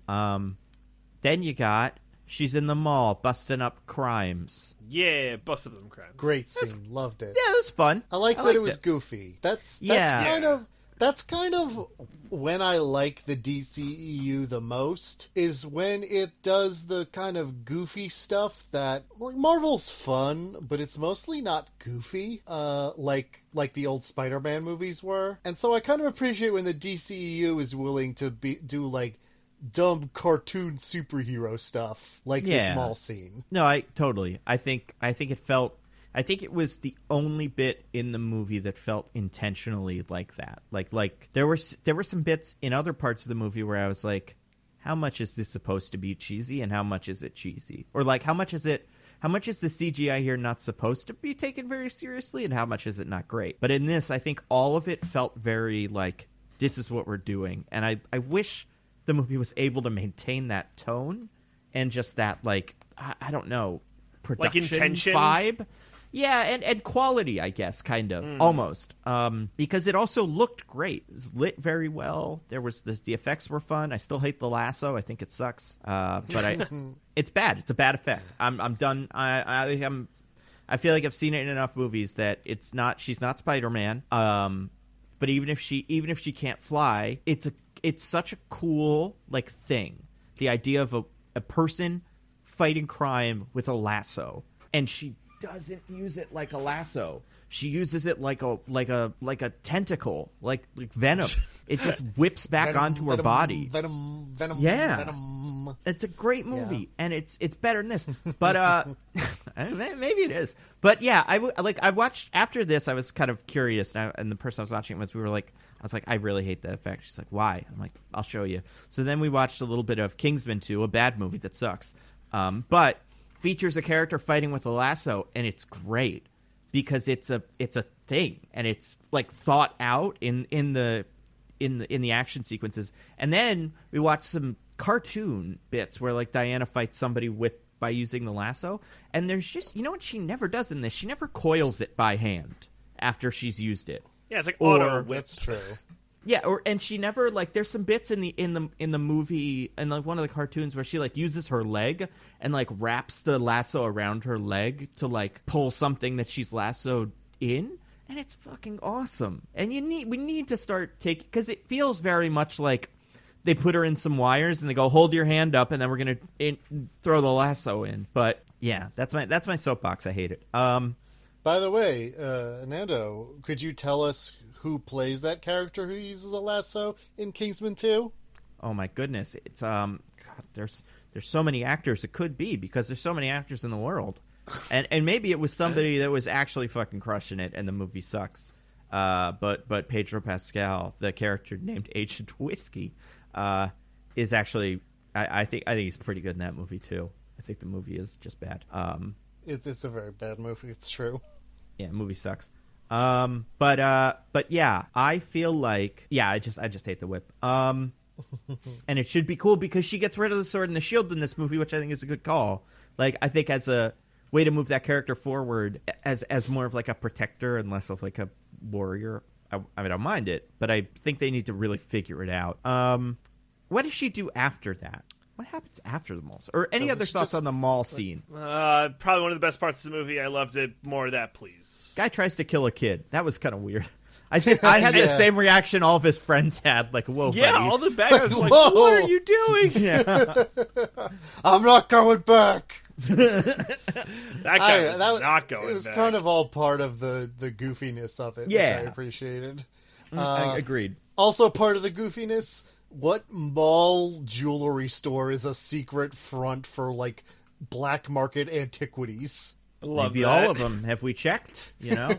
Also, in the 80s, that was. I mean, in Stranger Things, the mall was the front for like what the Russian government or something. So you can never trust those malls. I also like that she has the tiara boomerang. I think that's a cool thing. Yeah, And that makes its first that appearance was here. Fun. Yeah. I'm glad. Yeah, I've always liked that. I don't like she uses it here to like knock out security cameras, but just as like a thing that Wonder Woman did. That is cool. Yeah, where do we go from there? I honestly can't remember. I think she just goes to work, doesn't she? Yeah. Yeah, I feel like we spend a lot of time at work.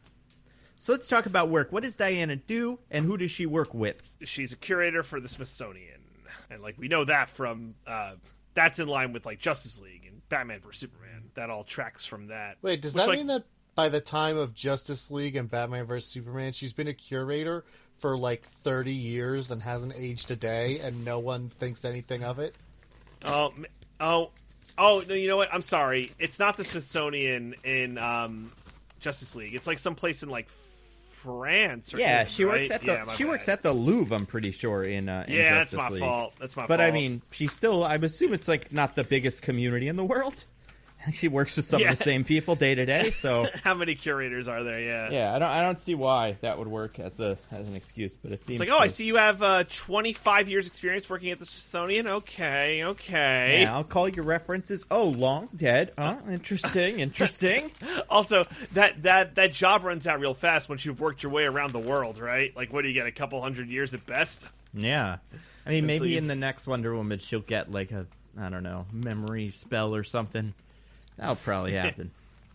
Screw it. Who knows how anyone remembers things in this universe? Because, I mean, that's the thing. I think it's weird that they tried to plug this into the DCEU by, like, being like, well, she wears this armor, but she can't wear it in the later armor because then it wouldn't fit into like, Batman v Superman. I'm like, dude, a lot of shit happens in this movie that no one ever talks about in Batman v Superman, so I'm pretty sure this doesn't connect to those movies anymore. Otherwise... Yeah, I mean...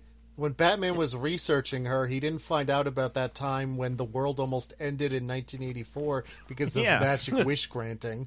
Yeah, like it would be something everyone would remember. It's not part of his backstory. Did Bruce Wayne wish for his parents back? He better have. I wish he wished Mommy for and Daddy more. Were back. I want $1 million. I'm a stupid child. This didn't affect me at all. Yeah, I mean the things that must have happened. We'll get to it. But okay, so yeah, she works at the Smithsonian. Who does she work with? Who do we meet in that scene? Well, it's like the first day for a certain Barbara Minerva. Oh, Barbara Minerva, you say? From comics, probably? Yeah. Interesting. What does she do? What's her whole thing?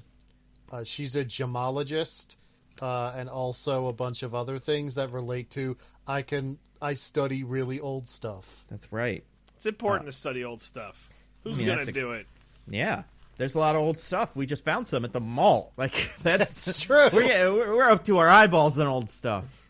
And how would you describe this Barbara Minerva character? What kind of type? Well, obviously she's a scientist of lots of renown. So she's probably very confident and cool and everything. She has a demeanor very similar to a famous SNL comedian who then broke out and started doing movies on her own and is now more well known for that work. Tina Fey, that's who I'm thinking of. She's very Tina Fey-like demeanor. From Soul. Yes, Tina Fey from Soul. Yeah, I get that. Same character too, I'm pretty sure. But I think I think, is there a specific character? I think there's one specific character from SNL that she's throwing most on. You guys remember the Weather Girl? No. So it's a Kristen Wiig character who is like, she always interrupts herself. And she would go on these 3-minute rants where she would keep interrupting herself with just kidding. So it would be like, they'd be like, so what's the weather like? She'd be like, oh, it's sunny in New York. Just kidding. It's very cold. Just kidding. It's actually more temperate. And just that was, I mean, she's, she doesn't have one speed because she's got a couple of speeds, but I would say she's mostly known for this whole business. But kind of the same way you can go back to some old SNL bits and be like, oh, that's Austin Powers. I think this is Barbara Minerva. That's a character that kind of one of the ones I guess it most reminds me of. You know what this felt like to me? Just real quick, Nando. I got very heavy Max Electro vibes from Amazing Spider-Man 2. I'm like, oh, they're going to do this thing where, like, the person looks up to the superhero, and the superhero's like, get some up there, but keep a chin up, oh, champ. And they're going to be like, oh, I just want to be just like them. And, yeah. Lo and behold. Yeah, I think this movie felt to me a lot like Amazing Spider-Man 2. And I keep coming back to that in my head. I like this movie a lot more than Amazing Spider-Man 2. I'll give it that much credit at least. Pulls some stuff from it, I think. Yeah, I having just watched Batman Returns and also having watched Batman Forever and also having watched the other 8 or 9 movies that do this, it's a very, very familiar, maybe even used to death trope. But specifically, she drops all her papers on the floor, and the hero helps her pick her up. And that is right out of Electro in Amazing Spider-Man 2. I don't think that happens in Batman Returns, but it could, honestly. I watched it 2 days ago. I already forgot. But yeah, she's a big old nerd. She's mostly what Kristen Wiig is. Not like she's a big old nerd, because she's just kind of not super confident. And she has glasses. Therefore, nerd.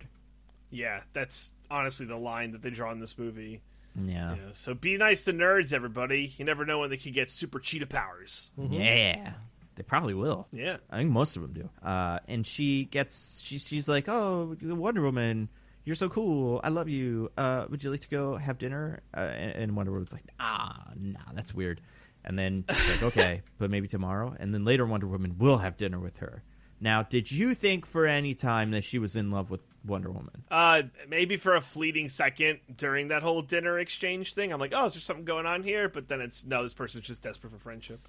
I was kind of hoping there was a really weird line of dialogue that occurred that makes you think maybe, but it kind of veers off from there. Yeah, it's a bummer because Wonder Woman's all over the place, like in terms of her sexuality and stuff, and I was kind of excited to see him maybe take a shot at that. She very heavily implies that she has boned down with women before in the first one. Yeah, but in this one, she's so in love with that one man, nothing can make her not want. Yeah, like she has no other love because she used to bone down with women, sure, but she met a man, and it's all over from her. As we all know, women who prefer the company of other women as soon as they meet the right man. I mean, that's it. It's They're all back to only being with men. Better. I mean, there's just no way to describe it, but they're just better at everything, as far as I understand. And except for plane accidents and whatever, that is his one weakness. Although now he doesn't have a plane crash. I was kind of expecting him to crash the Invisible Jet. But the so yeah, there's like a little bit of flirting, but it's not really flirting. But then they're like, "Oh, you're cool, and I wish I was cool like you." And Barbara and Diana's like, "You're nice though, Barbara. You're so warm and personable. I wish I could be like you." That's your superpower. Yeah. Kindness and warmness. You have the ability to do line reads well. Yeah. And she does. I you know what? The more I sit with it, the less I don't dislike her character, really. She was okay. She's fine. Yeah. I'm winning Nando over to my side. I don't know. I liked the Barbara Minerva character. I didn't love the Cheetah character. And I don't think that's completely her fault. But I guess maybe it was kind of like from trailers. I was like, this character isn't going to work. And I don't think Kristen Wiig is going to help. But maybe it was unfair to her because I always knew that there was no way this movie could support all of the plot it had. But okay, so then they're doing gem stuff and they're looking at all the new gems. And what's one of the gems they found? Well, it's this worthless hunk of citrine. Yeah, good. That's all it. Right, get rid of that. We don't need it. No, we don't need it. Yep. But wait a second. In I don't know, Latin, right? It says I'm a wishing stone. Make a wish. And that's kind of interesting. I don't know if that's from comics. The wishing stone. I was kind of curious about that. They call it the Dream Stone. I didn't do any research, so I don't know if it exists. Here's a question. So when Diana first reads the inscription, because of course she knows Latin, although I question how if Themyscira is a Greek island and they retired off to it from mythological Greek times. Presumably that was before contact with the Romans. So how did they learn Latin? Maybe she learned between 1920 and now. That's She's true. like, I got She's had time. 60 years. Maybe she just learned Latin. Yeah, I mean, it's a pretty handy skill to learn if that's what you're doing, I guess. But yeah, it is a good question. And also, well, not and also, but I did look it up. The Dreamstone is a real thing, wielded by Dr. Destiny, and that's about it. Oh, cool. It's not that important, but it is a thing. That wasn't my question, though. My question is, after they figure that out, that it grants wishes, or they read the thing and they're like, funny old relic. One of the other like lab people at the Smithsonian touches it and says, I wish I had a coffee. Like, haha, funny jokes, man. But then, lo and behold, he gets a coffee. Yep. What is the terrible price he paid for that coffee? I was wondering hot. that. It's a hot coffee. But no, you have to give up what's most precious to you. Yeah, he likes cold brew. That's his passion in life. Was that and a thing in 1984? Did they have cold brew? I mean, they probably had iced coffee or cold coffee, but they probably didn't know it was cold brew. They didn't know how to do it right. But yeah, no, I agree. I mean, listen, that part doesn't make any sense. It was funny. I liked the bit of it. I mean, it became a plot point, and then I was less of a fan. But I'm like, this is fun. I kind of wanted that guy to be like, oh, great. And then someone else to be like, hold on a second. Let me see The Rock for a second. Let's just figure it. I mean, it would be crazy, but fuck it. There's Superman. I don't know. Like, he's not here yet, but it's a weird world. And, yeah, that's weird. Yeah, remember in our history books when we learned about the giant, like, Greek god covering himself in metal that fought someone, and that's how World War I ended? Yeah, remember? I'm pretty sure that time a guy took over all of Egypt using the magical wizard powers and then flew off into space, I guess, 2,000 years ago. I assume we wrote that. That's something we still know. So maybe we should check on this guy, but I couldn't be bothered. It is, and it's funny because Wonder Woman doesn't even have any curiosity about it.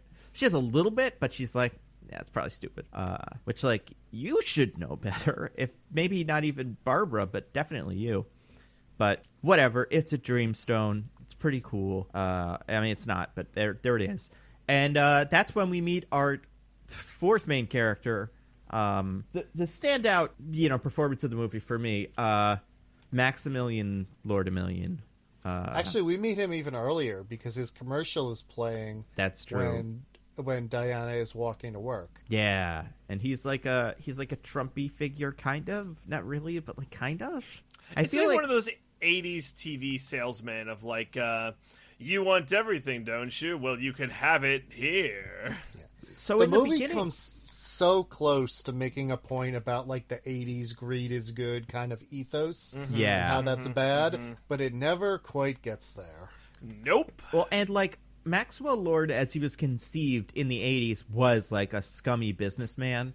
I guess the reason I thought he was coded to Trump, at least a little bit, is like Pedro Pascal kind of looks like Maxwell Lord in the comics, except in this, they gave him blonde hair. Even though Maxwell Lord traditionally has black hair, as does Pedro Pascal.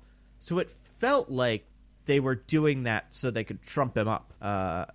Because otherwise, why bother? It's not associated with anybody else. But the answer was, I mean, he's kind of Trump because he's not great, but he loves his kids, so who knows? He has like a TV commercial. Can anyone explain his business? What does he do? Like, he has oil. He has like stake in oil, right? He's the oil man. Black gold. The Texas oil man. tea. I'll take it. Yeah, but what's his company specifically? It seems to be the idea is that he is an oil conglomerate, like exists in the world. But his thing is that it's essentially open for regular person investors, where you can just like send in a little bit of money and you own a little bit of his oil conglomerate, so everyone can share in the wealth of like big oil. Yeah, is the idea. And he has like, he owns oil fields or locations where oil fields should be, but he is not currently drilling on them, but he's selling this like black gold company as like it's the first oil collective, I think is what he calls it, or something like that. And he has his like little tagline, his life is good, but it can be better. I just love him in this movie. He's so like charming. When he meets Barbara and he's like not like flirting with her, but like just being friendly with her. He flirts later, but I was like, oh man, I want to hang out with that guy. When they're like playing hide behind the rock and stuff. You remember that? It's like a little thing that you walk in. Wonder Woman walks into a scene and Barbara and Max are like just playing around in the rock lab, and she's like, anybody see my friend? He's like, here I am. I'm behind the rock. I don't know. It's cute. So he ends up at work with the other two, with Barbara and Diana. Why? He's a big old benefactor. I just love the arts and gotta give my money to the Smithsonian. Yes. You're welcome, America. And because he is a gold plus member or whatever, diamond member of the Smithsonian, he gets a number of private tours. Yep. And he has decided that he really, really, really, really, really wants to touch this rock. Yeah. Or like not really wants to touch it, but like he's like, I'm going to spend all my time and all my money on this rock. So don't even worry about it. He doesn't decide it in this scene. It seems like he knows about the rock somehow. Yeah, that's true. I have a question. Is he secretly behind the art heist in the mall? Well, no. I think the art heist is a problem for him. Oh, see, for some reason I thought he was behind the art heist. No. He just, whatever black market operation was being run in this mall jewelry store, I think he had just like bought from them, and he was annoyed because the art heist meant he didn't get his thing. Okay, got it. And we learned that because we learned that he we learned that the FBI did a really bad job investigating. Yeah, they didn't check inside the box to see if there were any receipts. I mean, why would you? That would be insane. But so the FBI is here also checking on this because of all the crime. BMX, well, Lord, he's getting a little chummy with Barbara Minerva, kind of like flirting with her, but more in like a friendly way at this point. And he's like making eyes at some rocks and stuff, especially this pointless stone. And he's like, hey, look at that over there. But he doesn't get it. He doesn't get it. At that moment, he also meets Diana, and his charm doesn't work on her. Which, sure, whatever. I don't know.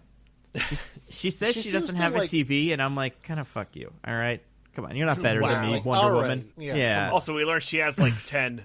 Yeah, that's true. She has a lot of TVs. Liar. Get her. Someone. We all know that person who's like, oh, I don't own a television. Like, okay, fuck off. Like, honestly, it doesn't like, oh, I don't engage with one of the most popular forms of entertainment on the planet. Like, all right, that's fine as a choice, but you don't have to act like it makes you special. Yeah, and also, like, he's the guy from TV, and she's like, oh, I don't own a TV. Like, at least be excited for him. You don't know why he's on TV. Like, oh, why are you on TV? Like, fuck you. But she's, she's got to stick up her butt because 70 years ago her boyfriend exploded. So, I don't know. Maybe it's like she can't even recognize the most charming man on planet Earth as anything but not Steve Trevor. But yeah, I do like the way there's that one line where he's like, Barbara's like, who are you? And he's like, life is good, but it can't be better. And then she's like, oh my God, you're the oil guy from TV. And he's like, the oil guy, I'll take it. And I was like, oh, you're so good. I really wish he won. And he kind of does win. He doesn't not win. He's in the movie, but, yeah, I don't know. He's getting into the whole. He's ingratiating himself into the Smithsonian culture so that maybe he could get close enough to the rock to touch it. Also, I feel like at one point we missed this. Diana touches the rock and has a thought that she does not say out loud, which seems like cheating. But no, it seems like that works apparently. Yeah, What's funny is the reason we know it works is because her hair is a little whoosh. Yeah, I like that. That when you do a wish, there's like a little fan in front of you for a second. Stuff like that kind of had the cheesiness of it that I really enjoyed. But yeah, what else? So then Diana goes to a fancy party kind of thing. It's the party that like Maxwell Lord is throwing, I think, because. It's like the benefit. It's like some sort of investors kind of party thingy. Yeah, it's just a regular Smithsonian thing that they have for my bad. big dollar donors. Museums. And Oh, also- I see. I got it. Okay. And also, she's like, I'm not going to go to the thing. And then she goes. And again, Yeah. Well- that's another thing. Yeah, well, fair. But that's another moment where he's like, hey, will I see you at the thing? And she's like, no, I don't really go to those. And I guess part of it's like he's being a little bit creepy then.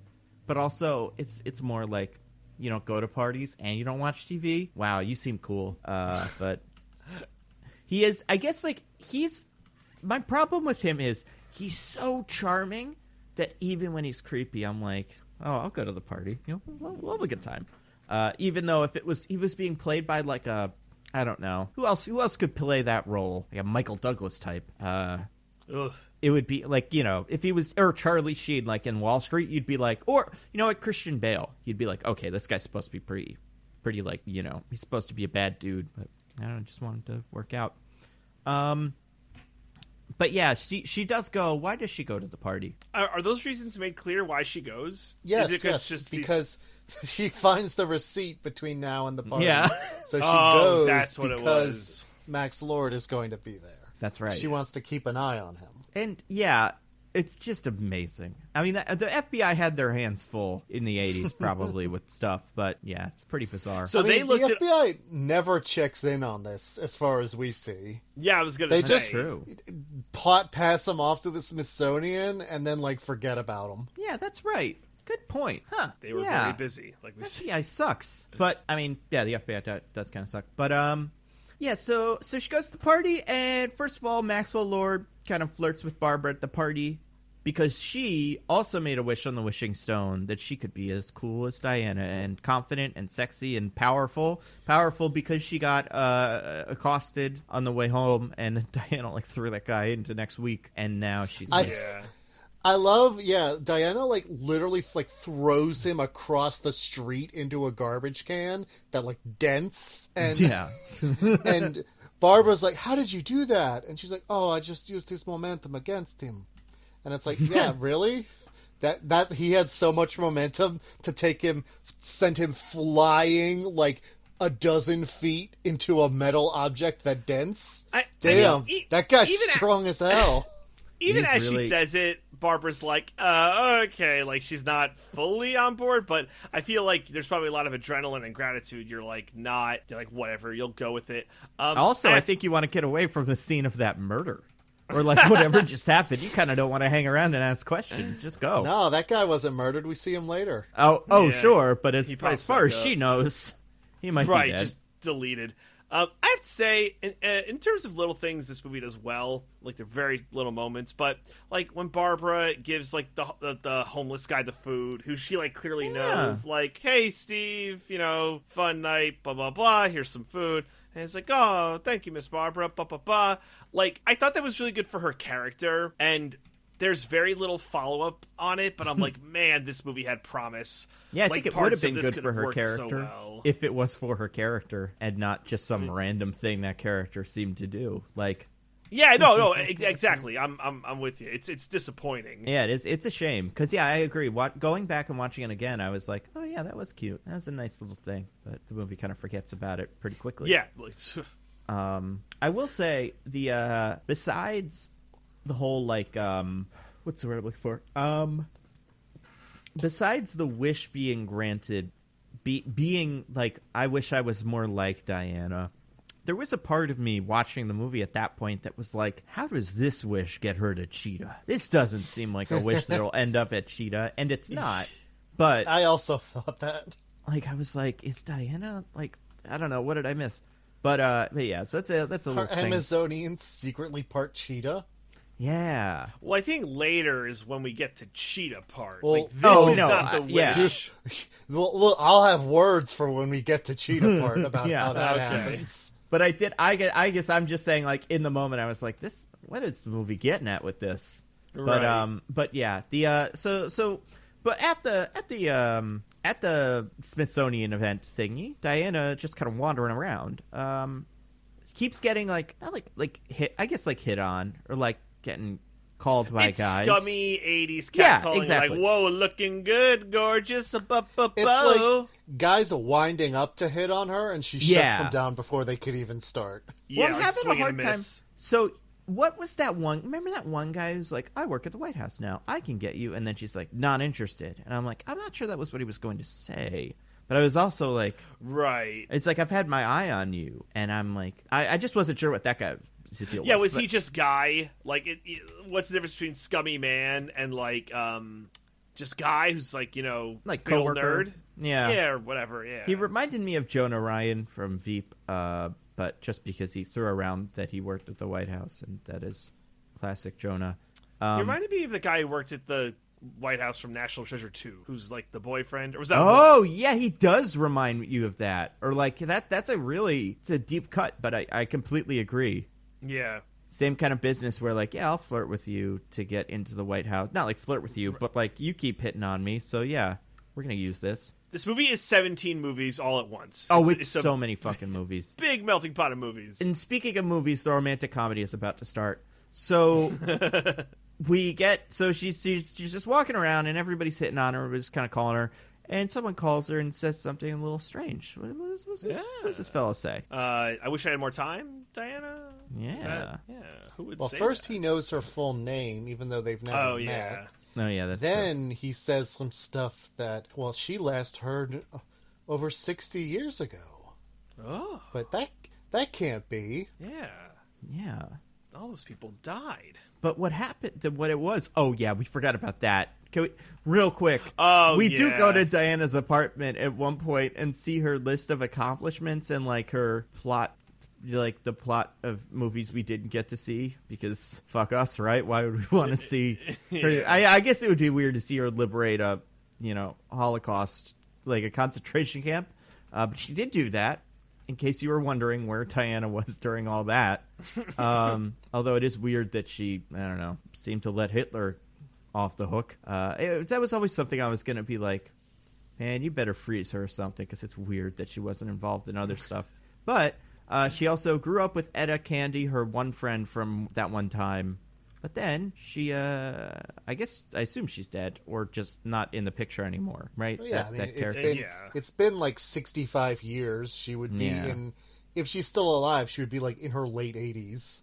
I kind of wanted that scene like Peggy Carter where she's like got silly makeup on and she's like, oh, Diana, remember when we fought the war? We had so many good times. Steve would have loved to be here, but he died in a plane, in case you missed the last one. Also, she opened a ranch, or co-owns a ranch that she named after Steve Trevor. Did he already have that ranch and she just kept it going? I was not clear idea on what was going on with that ranch. He saw the picture and kind of got happy about it. He was like, aw, almost like, good. Someone's watering the plants while I'm dead. Me. So sweet, yeah. But yeah, she did create a ranch. It is weird that she has a picture of herself liberating the concentration camps, and she's like got it on her mantle of achievements, and it's weird. But I guess sure. So that guy is not Steve Trevor. He is a different guy from Lifetime Christmas movies. So what's going on there? It seems like Steve Trevor's essence, soul, ghost, got like inserted into this gentleman's body. And he is gone. His consciousness has vanished and has been replaced with Steve Trevor's. Now, how long did it take you in the movie to figure out this? Or, like, figure out what the movie was going for with this? It's very quickly. I got it. As soon as he puts the watch in her hand, I'm like, oh, okay. Oh, but I mean that this wasn't Steve Trevor, but some other guy. You know what I mean? Yeah, that's what I'm saying. Yeah. Oh, okay. When it was like, oh, that's a different guy. That is not Chris Pine. Like, yeah. I was on board. I was like, oh, it's like the thing where sometimes in, a movie with, like, two foreign people, like two Germans, it's like, oh, why are the Germans speaking English? Well, it's like they're probably speaking German, but they're just speaking English, so I don't have to read. Like, that's what I kind of got from that. Fair. I guess with me, my question was, why are we doing this at all? What is like, when I was watching the movie, I was trying to kind of reverse engineer, like, okay, so he's in this guy's body. Why? Well, how else would you bring him back? His body's all decayed. Just have him show up. How else will you make Kristen Wiig into a cheetah? I don't know, magic. Like, the best answer I could come up with is they didn't do that in an original script or something, and then they decided they had to. because Steve Trevor would have been recognized. Now, I don't think he would, but I think that's the only reason you would make that story decision. You know what I mean? Because oh my god, it's war hero Steve Trevor. Yeah, no, I'm someone else. Like, you couldn't do that if you did a Captain America movie and you made the same kind of thing happen where Steve came back. Pilot Steve, who died in a plane crash, came back from the dead. You would have to be like, well, yeah, but it doesn't look like him because no one notices. But that brought me to, do you guys remember this? And I just want to get this line because it really bugged me. Where they're about to go to Egypt, and they're like, how are we going to get to Egypt?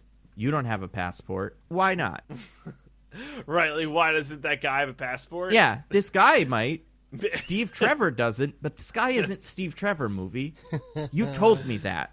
Right. Like, did the movie forget? I think it might have forgotten. The movie also tells us that the guy he's possessing is a big nerd, but then later he has all stylish clothes. Yeah, he's an engineer. Well, nerds could have stylish clothes. I mean, are his clothes that stylish, though? You know? Yeah. Diana doesn't like him, even though I thought he looked pretty good.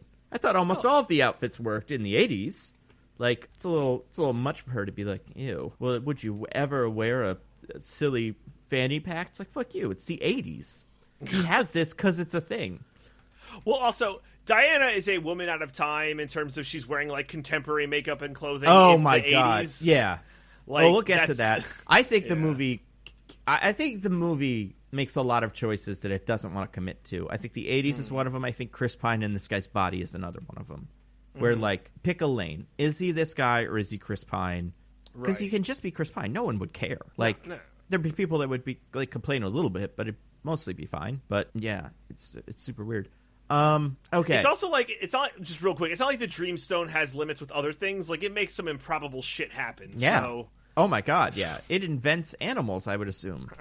For that farm. The cool farm from... Oh, yeah! Like, I don't think those aren't the bodies of squirrels or something. Like, maybe it is, but I didn't even think about that. That's true. It turned out he was in heaven, by the way, it seems like. Yes.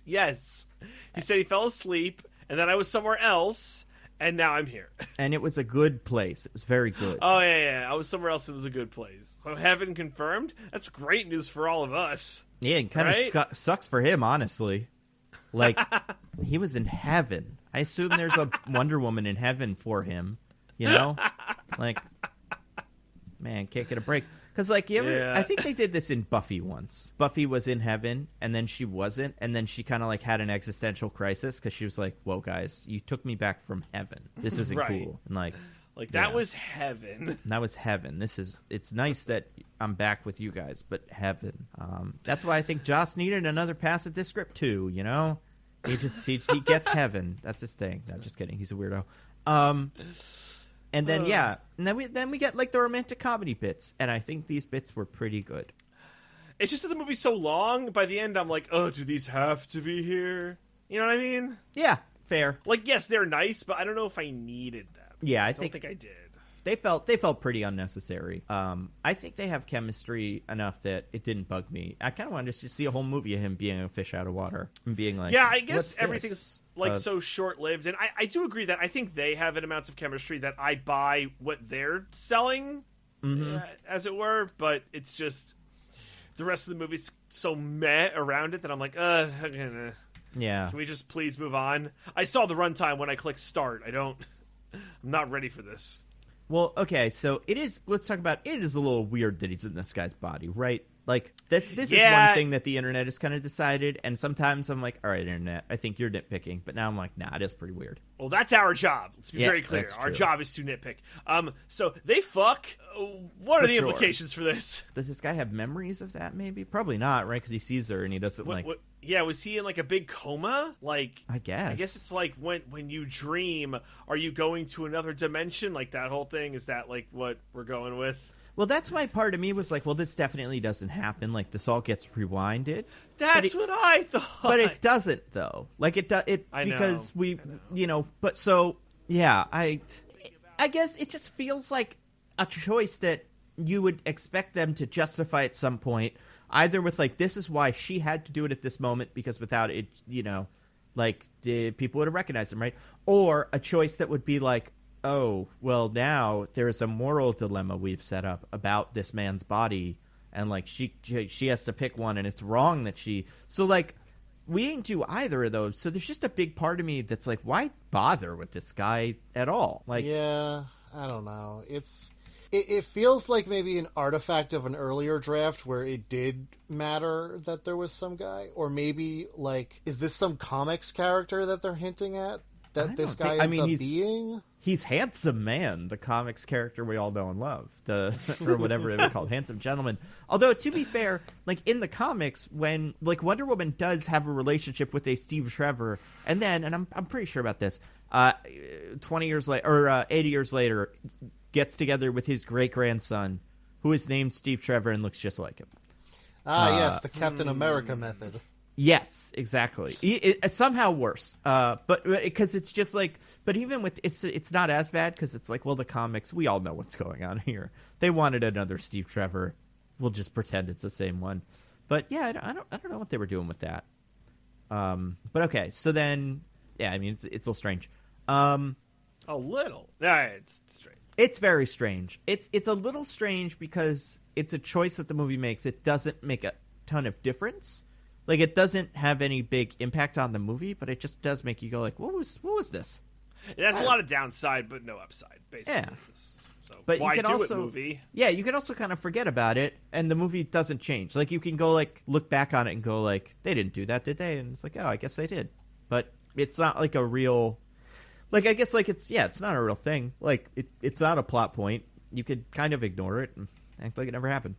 But okay, so then Maxwell Lord gets the stone during this scene, and then the movie really kicks in a gear. And all right, half hour in, we're ready to go. Or like even longer. It's like 45 minutes. Way at this longer. Point. Yeah, like, we are begin movie. It's time for the dream cocaine. Yes, which is what he has dream cocaine Ponzi scheme. And I mean, it was the fun. 80s. Yeah. Oh yeah. No, that part felt very true to 80s-ness, and I did kind of like it. But yeah, he's got a little quandary. He's got a dilemma he's got to deal with, and it is that he is poor because his whole thing is a Ponzi scheme already. Yeah, right.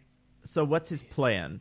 His plan is to find a mythical stone that will grant wishes, because it's the only way to right this ship. Yeah.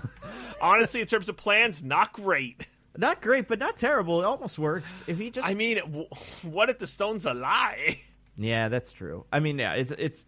I mean, I assume he had a lot of irons in the fire. He was probably trying to find a lot of stones that were magic, so he managed to get one, which is great for him. He had a lot of sketches of this one stone, and thank goodness he happens to see it. Like, what a coinkydink. Yeah, I mean, what did we learn? We learned about the stone that was, like, in different cultures. It's kind of been all around the world. It was the cause for falls of civilizations like the Mayans and the Roman Empire, and, I don't know, other... Diggins would be better on this stuff, but other such civilizations... I think Carthage gets mentioned, which is a really funny one to me because it is not at all mysterious why the Carthaginian civilization fell apart. Oh, yeah. Like, the other ones, well, Romans not either, but like Mayans, and I think they mentioned another one where it's like a kind of like a big historical mystery, or gets presented as such in popular media, at least. But like, we know what happened to the Carthaginians. There's no question about that. I mean, it's even with the Mayans, it's like, yeah, they figured it out, and it's usually something related to, like, you know, I don't know. It's just weird that it's. I guess movies always do this, so it's like, screw it, whatever. They're gonna rewrite history and make the thing that, you know, settlers did a thing that a magic rock did. But it's always a little weird. Yeah. And where did they learn this, by the way? Do you remember where this information comes from? Oh my god. I forget what he calls himself. I don't know. He's basically like a back alley drug dealer. Yeah. He's a guy one with the universe. I will like open your mind. Yoga or something. Mm-hmm. Who awesome. says he's like 1/32th Mayan. Yeah. And he knows, man. He knows. Because he has this ancient Mayan book that his great-grandpa passed down, I guess, or something. And, and Diana can read ancient Mayan, because why not? Yeah. I mean, shut up. She had, again, a lot of time to learn language. And you know, they say when you're a young Amazonian, your brain is still kind of open to learning things, so it's easy to pick up new languages. It's just the way it is. And we could also think about the fact that the Mayans didn't print books, but it's fine. Yeah, this movie's awesome. So it's like the Dream Stone. It's a thing, you guys. It's a real thing, and we gotta. It grants wishes, but and then Chris Pine's got what's his name is like, you guys, it's a monkey's paw. Now, it's not a monkey's paw. It is sometimes. The rules are not clear. No, yeah. What's our best guess at what the Dream Stone, like how it works? So you say a wish to it, and it will grant that wish, but it takes a thing from you. But also, like, sometimes. Or sometimes, like, it's like, it grants the wish like that, and like, he picks a thing and takes it. And other times, it just grants the wish, and that is bad, Sure, yeah. And then I wish you die. And it's like, oh, God. It's not like later you die. Well, maybe you do. We don't know. Yeah. Yeah, we never find out. That's true. But yeah, sometimes it's like it takes something from you, and sometimes it's like the wish is actually bad. Like the wish figures out a way to twist around your words to make a bad thing happen. But it doesn't commit to either of those, which is weird. Yeah, it's like, I wish I was famous. Well, oh my God, you're famous.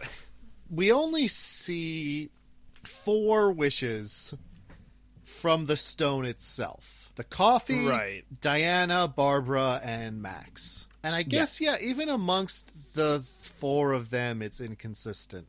Because it's like, the coffee one, we're not sure. I think maybe it's because the other person's out sick, so it's like, oh, something bad happened to someone else to fulfill your wish. I'm pretty sure the coffee, it's just he gets the coffee, but it is too hot. And that's like the whole thing. He like burns his mouth on it. Hey, it's a small wish, a small consequence, that's fine. Exactly. Barbara loses her humanity. Diana loses her superpowers, so it takes something from them.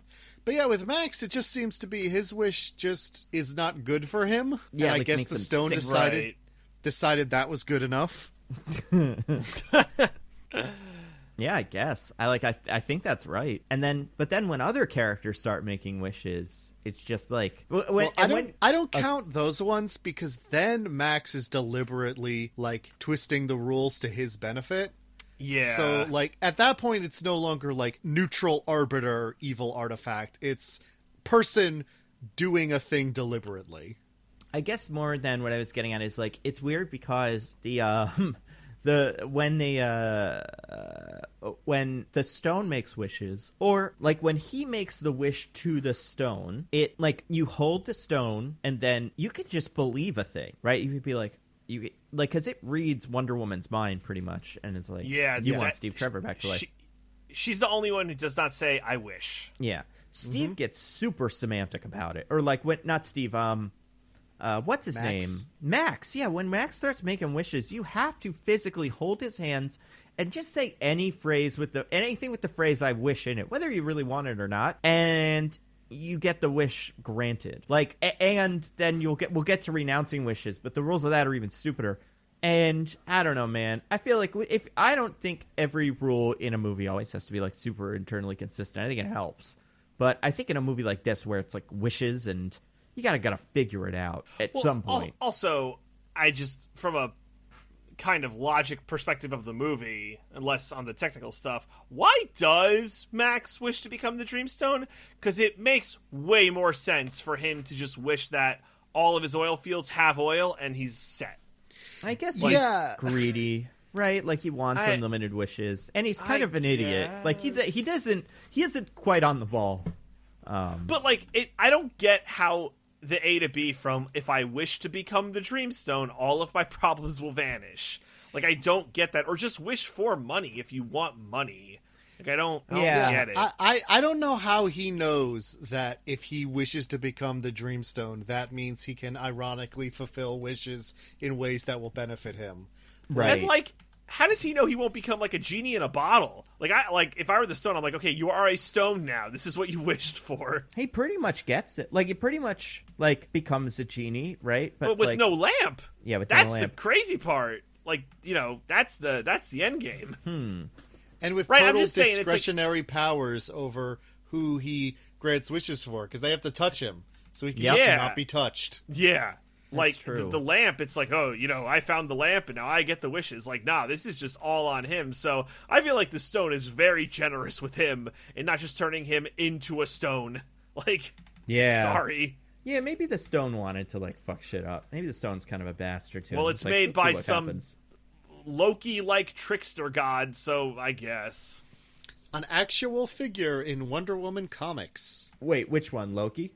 No. The god that she name checks as being the one who made the Dreamstone is an actual, like, old Golden Age Wonder Woman villain. Which one? Because I don't remember that line. Well, she says Dolos, which is not what this character is known as in the comics, but Dolos is an actual Greek, like, very minor, not well-known Greek god. But he is identified with a Golden Age Wonder Woman character known as the Duke of Deception. Yeah, okay. That makes sense. Interesting. Right, he's been called many things. Yeah. As gods are called many things, Zeus, Lightning Guy, Dad, you got different names for him. And he was apparently the first Wonder Woman villain.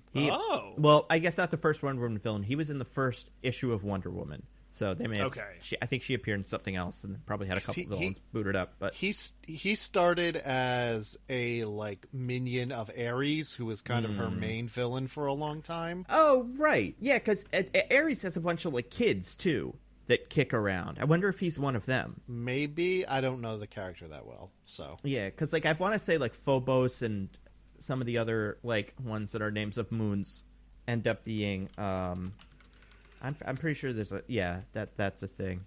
But interesting. It's so weird. I kind of just assumed this was Hades' stone or something, but I feel like that would have made more sense, but I figured he'd show up at some point too to, like, get it or something. I don't know. I mean, I don't think the video game had even come out when they were writing this movie. Yeah, they had time to rewrite it after they saw the popularity of the game. Okay, so Maxwell Lord, he's got his evil stone powers. What does he do with them? What is it? Move one. What any sane man would do. Go to people and grant their wishes. People he hates, like Simon Stagg, other comics character from stuff. Well, not that he important, he goes to people he hates, tricks them into saying the words that they wish for his success, and then granting their wish and taking their stuff in return. Which, like, okay. I guess. Decent plan. Yeah. I mean, he immediately gets really strung out. So, the cracks are there. It seems like the plan could work, once. Like, if he keeps going bigger, which he explains later. He's like, why not have more? And it's like, that was your thing.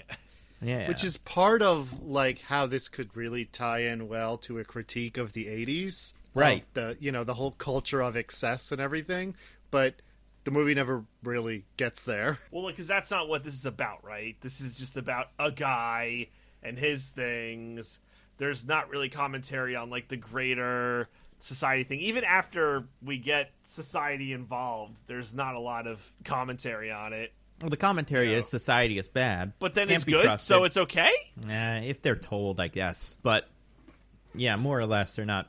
They're bad dudes. Also, we didn't really talk about... Well, we didn't really talk about this. What's the single important thing about Maxwell Lord as a character? The movie can't let us forget it until it forgets about it for a whole long time. But he's a father? He has a son. He has a son! It's just like fucking Tenet again. We're doing Tenet. Where our character's like, if the whole world's destroyed, who cares? Also, your son, oh no! It's the same fucking thing. My son lives in the world. Yeah. He feels like, and someone pointed this out, he feels like a Jim Carrey character, right? From, like, Liar Liar or whatever, where, like, his son doesn't love him, and then he's like, I'll just do work, and then he gets a wish thing. The problem is, they leave out the middle part of that movie, where, like, him and the son do stuff and the son is affected, and just have the beginning of the Liar Liar and then the end of the Liar Liar, where it's like, oh, son, I love you. Then it's like, you can't just do those parts. The middle part is the fun part. Also, the important part where we see him learn and grow. Yeah. Also, someone pointed this out that he's just got big Jim Carrey energy in general through this movie, and I would agree with that. He's got a Bruce Almighty kind of power. He's got yes man positivity. He's got what was the other one? Someone pointed out. Was it Dr. Robotnik style villainy? Oh, that's true. He's a villain just like Dr. Robotnik. Back in time for Christmas, unlike Dr. Robotnik, that liar.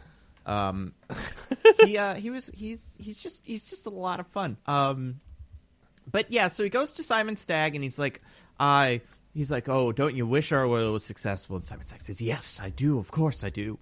And he's like, good, it is. Now also you're going to get... And I think the way he says it is funny. He's like, and I hope you get taken out of my way in some whatever. Something happens to you to make you not a problem for me. And then look at that.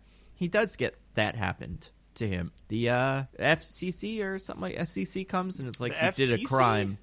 The Federal Trade Commission, I think. Yeah. Yeah, those guys. So Stagg goes to jail. Who does Maxwell Lord target next?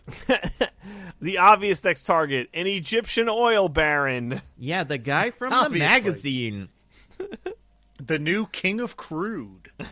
Now, like, it seems like this guy, I guess, is a competitor to Lord. But besides the fact that this guy was on the magazine, he has nothing to do with Lord and Lord's story. Right? Like, there's nothing there. Well, he's the king of crude, and that's what Lord wants to be, so have at it. But Lord just got all the oil. Well, he wants more oil. Everything can be great, but you could have more. But why does he need that guy's oil? Or why does it even matter that guy has oil? Like, he wants more I oil. guess. I don't know. It's weird. It's a weird thing to me. It feels like a weird move. Also, the movie has no business trying this. Like, getting into Middle East politics. Especially if by doing so you're going to drop Gal Gadot in the middle of them. Honestly. Like, it's such a weird cell phone. Again, in general, like, you couldn't do this with anybody. And there's plenty of American actors who were in specific military, organizations and whatever. But they're usually a little bit, not that usually, but some of them are a little bit critical. Like Adam Driver, I think, is a good example of that. Stuff to, like, still cheer him on and then be like, and then we're going to do a movie where Wonder Woman goes to there. And then it's just a weird thing. And it doesn't matter. Like, nothing that happens there matters, except for we get some things happening, like she gets shot and she gets hurt. But also, like, she doesn't, like, that happens later, too. And it's the same kind of reaction. It's like, oh, my God, she really hurt you. Barbara hurt you in the White House. Like, fuck it. Just do it then. I don't know. Nando, I agree with the parts in Egypt that don't matter, but there's a couple key things en route to Egypt that should definitely at least be mentioned. Like what? So one, we get the lovely Wonder Woman invisible jet. So that happens, but even before that, they're like, oh, we have to get to Egypt, and there was the thing that you mentioned, but you don't have a passport. It's like, well, maybe this guy does. He's an engineer. He might have a passport. Yeah, probably. He has to go places. So what they do is they just go to, like, an airfield in D.C. and steal a jet with the keys in it. I think they go to the Smithsonian. Yeah, I think Space Museum. I think they're like historical jets, not like currently functioning ones. Yeah, but it functions pretty well. Oh yeah. Well, what I mean is they're not currently in use by the military or something. Right. I think they get into the cockpit and then they're like, keys. And then Diana takes the visor down and then the keys fall out and they're like, sweet. Like, it's that kind of moment. Good. The keys are in the So thing. I have a question. How the hell would Steve Trevor know to pilot a jet? Like, I get that he was a pilot 60, 70 years ago, but does that translate to jet piloting? He's just that damn good, DJ. Okay, here's my best. If I want to be incredibly generous, fine, let's say do it. maybe that engineer guy has some brain left and that, like, the instincts are kicking in. Maybe that guy's a plane engineer. I don't know, man. All right, fine. How do they know how to get to Egypt? What is it? Fly east and it's pretty hard to do it in a passenger plane that's full of like gas. It's really hard to do it a jet, apparently. And I get that the jet is magic, but also, like, the invisibility part of it is magic, but it still seems to need to run on fuel. Yeah, I don't know. There's that bit. And also, when they fly through the fireworks while they're invisible, we'll get to the invisible bit in a second, but, like, that's so dangerous. Like, it looks cool, but oh my God. And it's so weird. Because, and someone pointed this out. I want to say this is somewhere on my on the mostly nitpicking book, or not mostly nitpicking. Excuse me. The what's it? Patreon book club that I do. We were talking about Wonder Woman, like we did the Grant Morrison Earth One Wonder Woman, and then we also Grant Morrison, and we also did talked about this movie, and the person on the podcast was saying like, yeah, it's extra weird because in that moment they recognize that it's July 4th. Like, they're like, oh, right, it's the 4th of July. But in that earlier scene, they pick up Max's plane ticket and say he left today, which means they looked at that. So they must know it's the 4th of July. Right. Right? Like, it's, again, it's such an afterthought and kind of mushing two scripts together or two, like, scenes together. It's like, we do the invisible jet bit. Oh, it would be cool if it's 4th of July. And they just put it in. Like, see, this is why I feel like parts of this scene feel more like a writer running loose than a studio. It's because I doubt there's a studio that's like put fireworks and 4th of July in. Maybe. But it feels also more like they were like, what would be cool if we did this? I want to do this. Okay. And then they go and do it. But also, I don't know if this movie was reshot or to what extent things were kind of futzed around in the edit. But this movie has been made for a very long time. It was supposed to release in like 2018 or something like that. And then they pushed it back to, it's supposed to release in 2019. They pushed it back to 2020 because they wanted a better spot. And then 2020 happened, so they pushed it back to just this week. So, I don't know. They have plenty of time. It's weird that they missed some of these things. Yeah, it is weird that he can fly the plane, but I do. Yeah. But okay, let's talk about the invisibility. DJ, do you want to explain that? Oh my god. Yeah, so they're in the plane, and then everyone's like, oh my god, a plane's taking off. And Steve's like, don't worry, with my flying, they'll never catch it. And then Diana goes, well, there's this thing called radar. And Steve goes, what? You didn't tell me about radar. That was funny. I thought that was funny. I actually thought that was funny, too. So then she goes, wait, my father used a lot of magic to hide the mascara, and I've been trying it out on the side because I'm Rey Star Wars, and I just get powers now.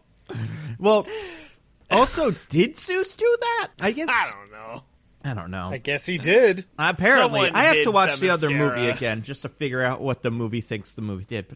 But I guess Zeus. I guess Zeus hid the mascara from Ares. Maybe? I don't know. But yeah. So what did she do? How do we visualize this wonderful power of invisibility? So first she's like, I tried this on a coffee cup and I lost it, which I thought was like a funny thing. But like, it's her like waving her hands in a circular motion, almost like she's trying to. Oh my god, it's such a stupid reference. But you know when Naruto tries to make his cool orb power by like making a bunch of wind come together? Wait, you mean Boruto's dad? Yeah, Boruto's dad, when he's going to do Rasengan, he has his hand swirl around and puts together a lot of energy. She was kind of doing that, and then we got some, like, wavy, blurry effects going, and then she just kind of Super Saiyans that out, and then the jet's just gone. Yeah. And they all forgot about it, too. I guess invisibility also shields from radar, and right? That I'm fine with because it's magic, but also I'm like, fucking shoot at it then. Something's up, guys. You gotta figure this out, Army. If our Army in the United States in 1984, but especially today, if an invisible plane shows up and it doesn't do what you want it to, shoot it down, okay? We need to figure this out. How are you going to shoot it down? It's invisible. Shoot where it just was, but a couple feet forward. Like, shoot immediately. Listen, I'm not a big fan of, like, shooting first and asking questions later. But I do think, in general, the Wonder Woman is able to get away with a lot in this movie because people have an unusual amount of restraint around her. Where it's like, they got away in the invisible jet. Or like, well, wait, man. shoot with what, though? And jets move so fast that even if they tried to do that, by the time they were shooting, it would already be somewhere else. But it's try. Like just it's try. Like the Smithsonian, right? Don't we have... I would assume in 1984 they could shoot a plane out of the air. But they would have to know where it is. Yeah, but they know where... I think... So, here's what I'm guessing. And, nitpicking, but still, I feel like if a plane... If this happened and a plane just started going, there would be a button someone would press and they would start scrambling the jets and also, I don't know, some sort of anti-aircraft something. I don't know. I'm hoping we could get away with that. But even later, when people are like going to shoot at Diana, they always give her enough time to throw a tiara at them or something. They're very kind. They want her to succeed secretly. Yeah, I mean, there's points in the movie where she just walks away from danger. Yeah, I don't even run, just like walks. You can walk in and out of. I've been to DC a couple of times, but I don't remember being able to walk into the White House. Like, no. But I mean, I don't care who you know. 1984, though. Yeah, 1984. It was so different. It's just a different time. That's right. A different time. People would just go into airplanes and go right in the cockpit and hang out with the pilot. That was we have no idea what security was like under President. Yeah, President POTUS. I did think it was cute when they're like, when Steve was walking around and he sees a plane, he's like, "Wow, what is that?" And then he sees the space shuttle. G. Willikers. Yeah, and he's like, "Is that a plane?" He did feel kind of transplanted. I liked that a lot. I did, and I liked that he thought he could fly the plane. I thought that was cute. Like he was just like, it's like that dial. It's but hard, he was right. Like maybe. Oh man, it would have been so funny if he were to jump in and sees all these buttons and goes, "Whoa, planes are different," and then be like, "Diana, I got some news for you." Yeah, and then she was like, "Okay, I think I can kind of do this. I can speak all the languages. Fuck it, I learned planes too. Hold on, I'll switch seats, switch between our like sit next to each other cockpits in this F-22 or whatever it is. Weird. I don't know why, but it feels really strange to me. But they go to Egypt to do an Egypt fight. A lot of this could have been cut. Oh, the whole thing. Everything that happens in Egypt could be cut. I mean, I think the invisible jet is fun, but also we don't need it at all. And also, save it for another movie. I don't care. Who gives a shit? It's stupid. It's a stupid thing. It's funny, but it's not necessary. But yeah, she wanted to do an Indiana Jones, and so she did. Patty and Jeff. The team behind it. Yep. What'd you guys think of this fight? I mean, like you said, it's the second best fight in the movie. Yeah, it's between the fun. three. I mean, the kind of like hopping between cars aspect of it and her running as fast as a car is very silly. And I like I said, I like when this movie gets goofy. Like that kind of stuff is fun. I enjoy the two fight scenes with Steve where he's just like, man, he's just a little guy doing his best, trying to be helpful. Mm-hmm. Like, clearly contributing very little, but he's doing his best. Yeah, it's like Iron Man 2 when Black Widow kills 10 guys and then Jon Favreau boxes one. And it's like, he helped. Give him a star. They both did about the same work. But yeah, also, what was the oil billionaire guy up to? The guy from Egypt. Like, what was the deal with the wall? I just couldn't figure, like, what was that? He just wanted his land back. So, he got it. It felt like it was supposed to be some kind of reference to deep DC lore, but I have no idea what that might be. I mean, they mentioned the country of Bialia, which is a DC lore thing, but like that, like, Bialia is just stand-in Libya in DC Comics. It's not like, I don't know, I figured that wall was like a real thing or something I missed. You figure if you wanted to do deep lore, you would have had it be Kahndaq, the fictional Egyptian city that Black Adam is from. But they didn't do that either. It was just plain old Egypt.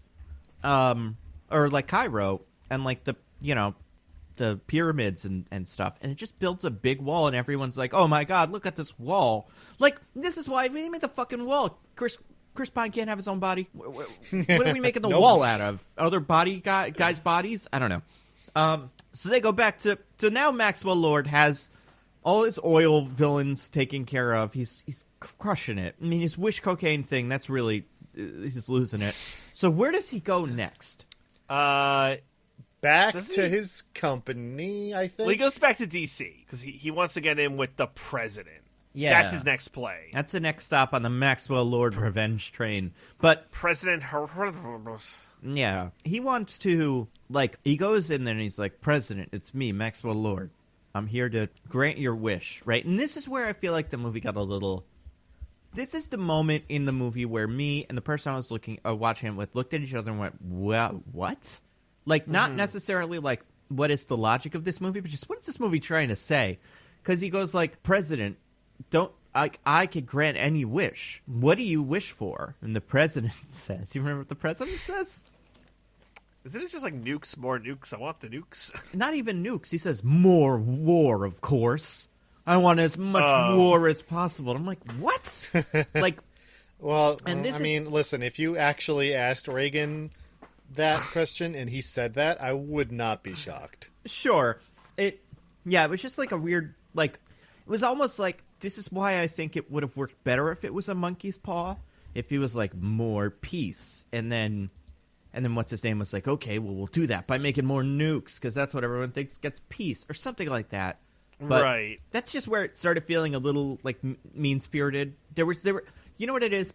There's no character that I can think of when given the choice to have, like, when given a wish, makes a generally selfless wish. Besides, like, Diana, kind of.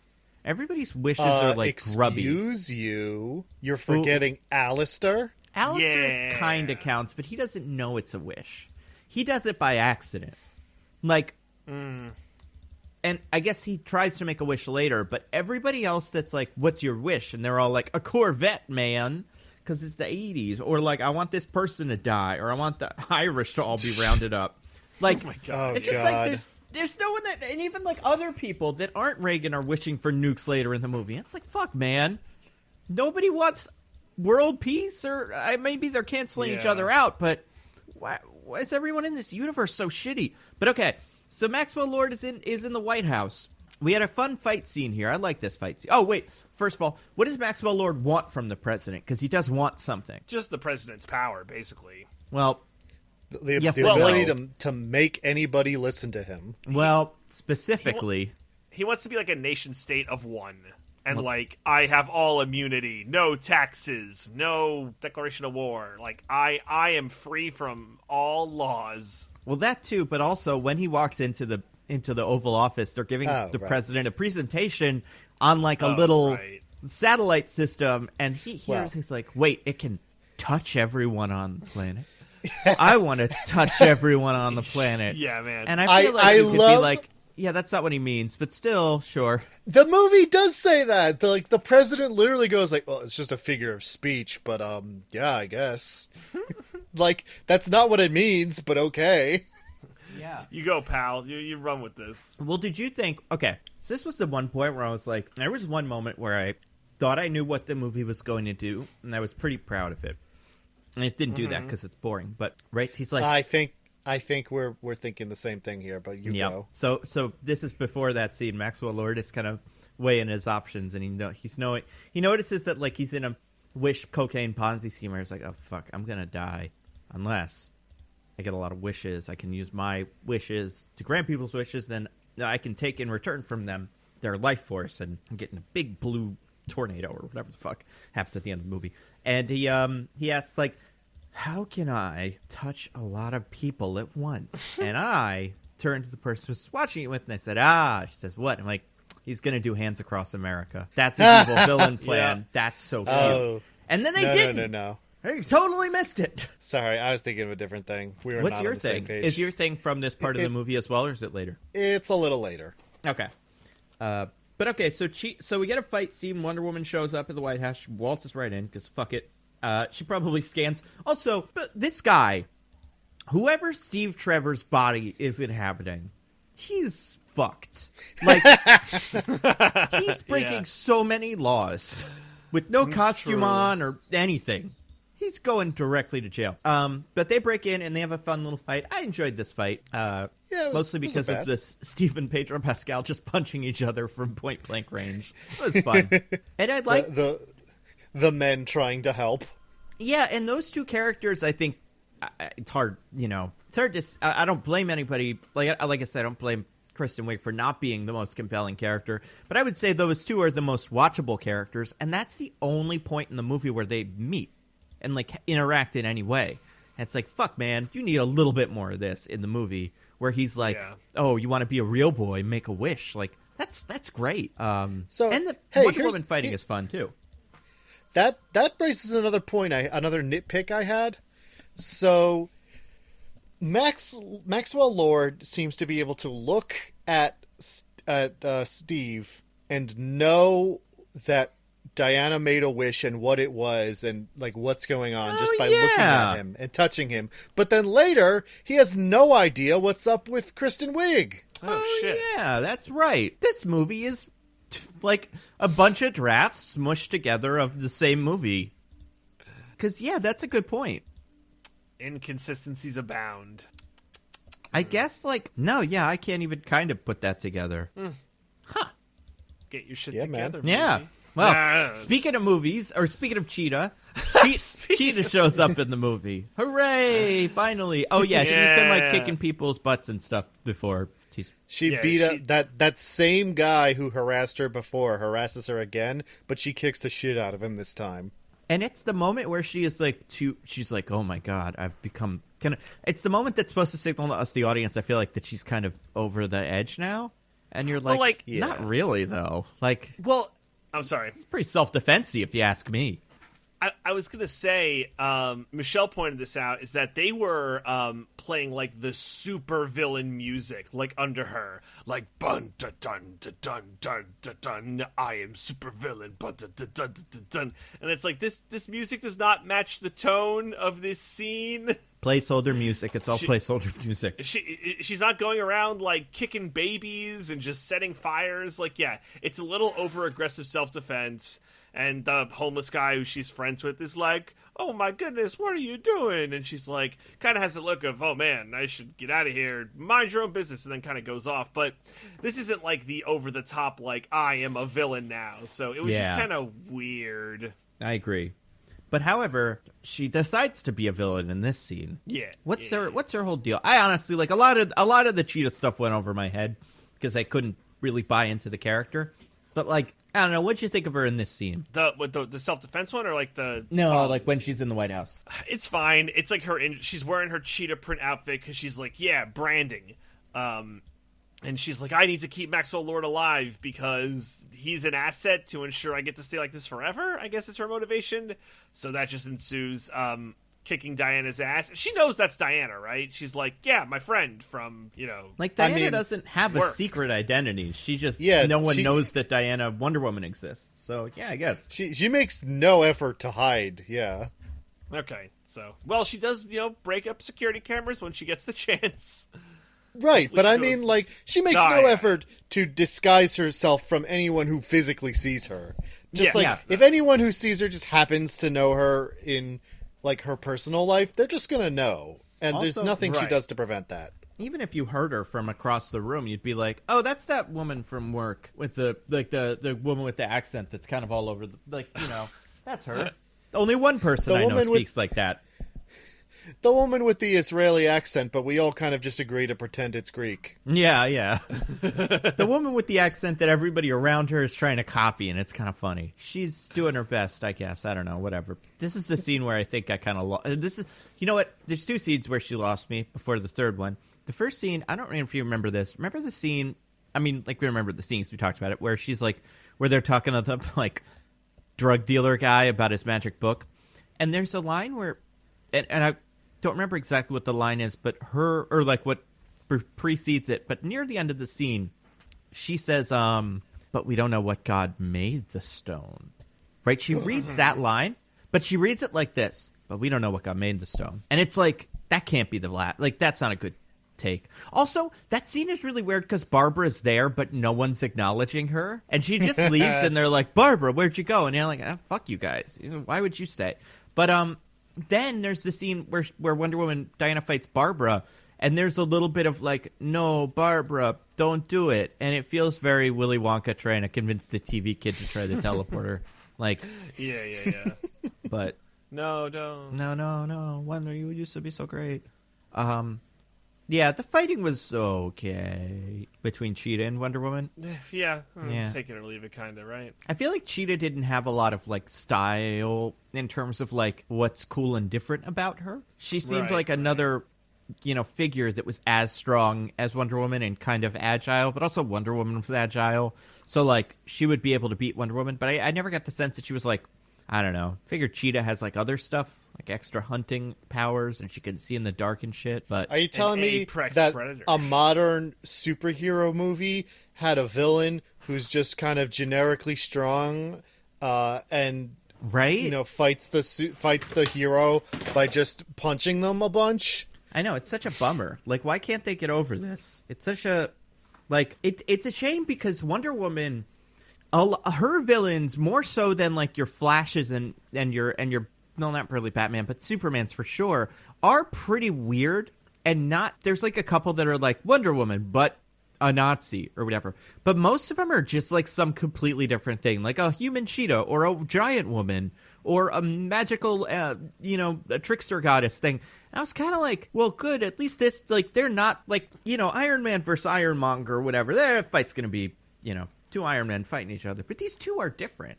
Wonder Woman should not run into this problem nearly as much as some of these other characters do. Yeah. But To be fair, this villain group in this movie is still the second best villains in a DCEU movie. next to who? Those guys on the subway from Joker? I guess it's not a DCEU movie. Oh, I was going to say Ewan McGregor in Birds of Prey. Oh, yeah, for sure. Oh, okay. Yeah. I keep forgetting that's a real There's thing. him. These guys are okay. Everyone else fucking terrible. I'm thinking. Yeah. You know what? To be fair to a bad movie, not a bad movie, but a movie I don't particularly like, I think Michael Shannon's okay in Edzai. Which one's he the villain in? Man of Steel 1. The movie's bad, but I think he works. It enough. He just yells. He's yelling constantly. And it's the same thing I like about these guys. It's as hammy of a performance as you can get out of that movie. Also, to be fair, I like all the Aquaman villains. I like Patrick Wilson as Orm the Ocean Master, who says every line with his arm extended. Like, it's great. Yeah, the Aquaman villains are okay. I do think, talking about like DC movies, when you're ranking them, I think I liked Aquaman a little bit more than this. Not because I think it's a better movie, because I think it's a more successful version of itself. You know what I mean? Yeah. Like, and if I got a choice to watch one, if it was like you got to watch one or the other, I'm pretty sure I'd put on Aquaman. I had a really good time with that, looking back. But I think it kind of falls apart at the end, like all of these, but the journey wasn't bad. I see it over this movie. Like, I see it. I like the end, the bit where they fight with the trident in the rain on the ship. It's pretty cool fight. And he rides the seahorse. It's great.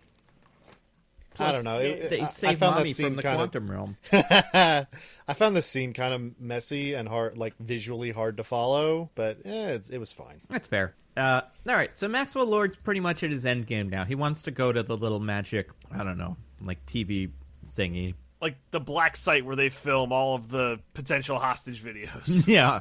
And Cheetah beat up Wonder Woman, and she's like, I'm going to go with Maxwell Lord because I'm also the bad guy. As we've seen, I am one of two new foes, Maxwell Lord and the Cheetah.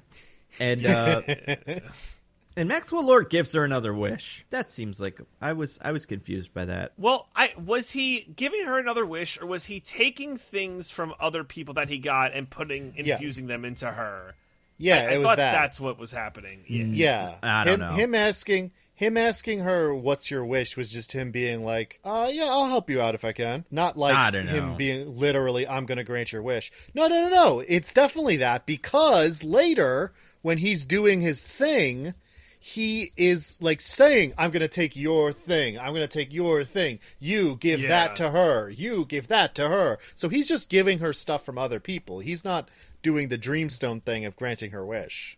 And what I assume is they are all things from Amazon's, because I don't know how she gets those powers from, like, all right, even if it's the world's strongest man or woman strength, bleh.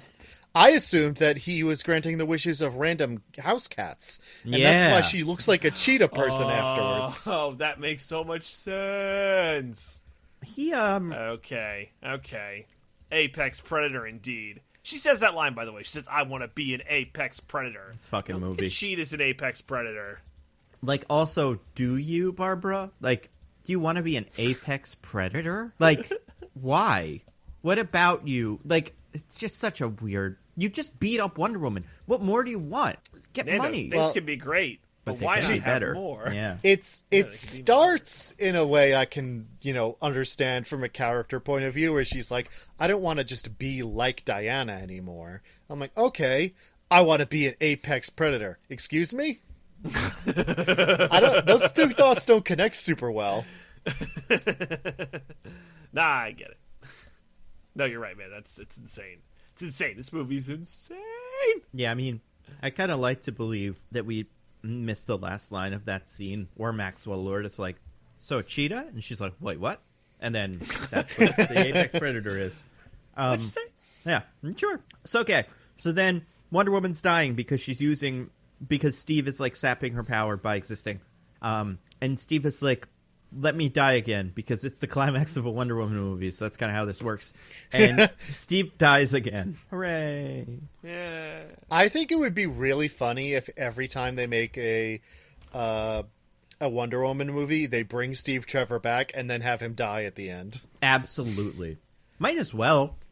Like, make it his son in the next one. Like, or some unknown, whatever, clone. And then kill the clone. That'd be great. The weird part is, he gives himself up, right? He's like, Diane, I have to die. I'm making me die. Well, he says that, but she has to renounce her wish. And she says that as she's walking away, and that's what makes him go away. Okay. Now we're getting to this. So the wishes. Love it, baby. So we're learning now that the wishes can be renounced. Mm-hmm. And because the wishes are very tight on semantics, you can't just want your wish to go away. Because I feel like a lot of people would do that, That guy who has the farm would probably go, I wish I didn't have this farm. But you have to say in English, I renounce my wish, or it doesn't count. Yeah. It's so stupid. This movie's so stupid. Because it kind of makes it seem like she's the best person, right? Because she's like the first character we see that like renounces her wish. But like most people would renounce their wish once the monkey paw part shows up. And it's not like she did it out of the goodness of her heart. She did it because she needed to beat up Kristen Wiig, and she wasn't good enough at beating her up yet. Like, I don't know. Yeah, she needed her powers back. Well, like, the one guy, when he goes to the lady, I wish you were dead, and she starts to die, he has this look of horror on her face, like, oh my god, that worked? No. I did not want this. Yeah, I mean, there's that one point where all the nukes are showing up, and I feel like the president kind of makes a face like, whoops. And you're like, probably this counts for as far as I'm concerned. He didn't say I've renounced my wish, but that's what he means. How exactly? I'm sorry. That's it. That's all I got. I was gonna say, how exactly does that work? Because okay, the nukes pop up out of nowhere. Is it just like, sir, we have fully staffed, wired, just nukes that are ready to go? Like, I get it that the whole thing with the wishes just materializing things works, but I just feel like there's a lot. I mean, the biggest one is the wall in Egypt. I know we didn't talk about it, because it's dumb, but a wall just appears in Egypt, and there's a car sitting on top of it, and I feel like everyone who sees that is just having a heart attack. Yeah. Like, what the fuck is going on? I mean, yeah, it's pretty wild. And, yeah, they're like, this universe goes from, like, there might be a woman saving people in D.C., and she seems like she's pretty strong and tough, to, like, the world is going to end a lot because every wish anyone on Earth has ever granted is coming true in the span of, like, 2 days. Yeah. But, okay. So Diana renounces her wish, but she needs to go fight Cheetah. But she has her powers back, so she's pretty good. Yeah, we're good to go. Let's kick some ass. So she goes and fights Cheetah with just her powers, right? Hell no, Nando. She needs one other thing before she can go fight Cheetah. What's the thing that? on the poster. The thing on the poster. It's the golden armor she had that she very hastily explained to Steve a couple scenes ago because we realized we hadn't set this up at all, and the executives were pounding on our door demanding a second design for the toy. Yeah, that's real rough, man. Yeah, this came from the studio, right? Like, this is a Warner Brothers part thing. Yes, part no. I think Patty Jenkins or Jeff Johns could have just been like, I really like this look, by the way. Let's figure out a way to get the armor into the movie. Because it keeps popping up in the comics. It's from Kingdom Come, which is the best, like, DC book. So it's, like, pretty recent. It's not a historical Wonder Woman thing. It's maybe shown up, like, 3 times. And, it's definitely not the kind of thing that you'd be like, well, they're making a second Wonder Woman movie. They're definitely going to throw in that armor. Kind of like with Iron Man, like you're like, when's War Machine going to show up? This is just like such an ancillary thing that the movie goes out of its way. It's probably Warner Brothers being like, put her in a new costume. And it was on every single poster. Yeah, like just everywhere. And it sucks. It's not good. It doesn't help It at all. looks really bad. It looks really, really bad is the thing. But what's the story behind it? What is it? It's armor that this great... go for it, Diggins. Asteria on Amazon wore the armor when she fought off every man on Earth while the Amazons were escaping onto Themyscira so that they could get away. But she wasn't really fighting them. She just kind of like turtled up in the armor and let them beat their fists against her metal armor. Yeah, it's pretty bad. Like, it's not... it's just like... there's like she's surrounded by like 10 guys all punching the armor. And I don't know how that stopped all of the men. Well, she was probably beaten to death, and then they were just like, well, the implication... Well, probably. The implication is that she was killed, and she just fought so long that the other Amazons could escape and the men couldn't follow them anymore. Yeah. But Wonder Woman has it hanging around in her like office, like den, and some like brown paper because she hasn't bothered to like open it up. You know when you move somewhere new and you have like stuff hanging around in a bunch of cardboard boxes because you're too lazy to unpack them? It's Absolutely. Like that. So she wears it and she beats up Cheetah with it, right? Because it's the armor. What's the point of it if it doesn't? And also, okay. Yeah? You go. Well, also, this is where we get our first look at Cheetah, Barbara Minerva as the Cheetah, one of the two foes. Do we? I don't know. Do we get a look at her, or does she appear in like a dark, rainy scene where you can't really see anything, and then doesn't appear anywhere else? Yep. I would count that as a look. It's almost like they figured out... it's like they've learned nothing. They even said... Patty Jenkins even said between this one and, like 1 and 2, like, kind of recently, she was like, yeah, I didn't really want to have a big fight with Ares in the first movie, but they kind of made me. They made me put a big, dumb, dark, bullshit action scene in. And it's like, okay, well, when did they make you do this too? Like, I would think so, yes. I don't know. I think there's some, like, I don't think she would say it if that's the case. I don't think she'd be like, yeah, the studio makes you do these dumb things with the action scenes if the next movie was going to have a dumb action scene in it. Feels like something that maybe they just like. I don't know. I think they maybe thought it would look cooler than it did. I think cats didn't help. I think it's a little weird to say... in the first movie, we know for a fact that they forced her to include a dumb action scene at the end that doesn't work.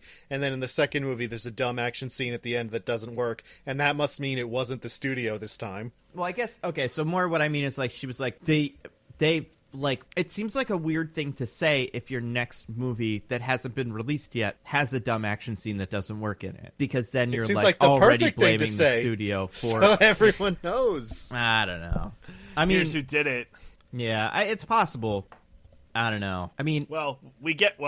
I was going to say, we get one regardless. Do you think they thought this looked good? Who's they? Who is the they? Yeah. Oh, I don't know. Everybody behind the movie, producers and stuff. I don't know. I bet there are some people who take pride in their work that thought it was good, but I don't know. I think it's hard when you're in it. I've never made a movie. I don't know. But you assume that everyone's trying their best, especially with this much money behind it. Why it had to be so dark, I don't know. Hiding bad effects, probably. There's a lot of that in this movie. Yeah, and they noticed the cheetah didn't look great, so they didn't want to show that in full light. But also, like, the cheetah doesn't look good because it's all white. It's such a flat, like, kind of boring design for a human cheetah. Just put Kristen Wiig in a cheetah outfit. I don't get this thing where it's like, it has to be the thing. Just make it something different. That's fair. But then people hate when it's different. You can't win. All right, so that's fair. So, take your best shot at it. But...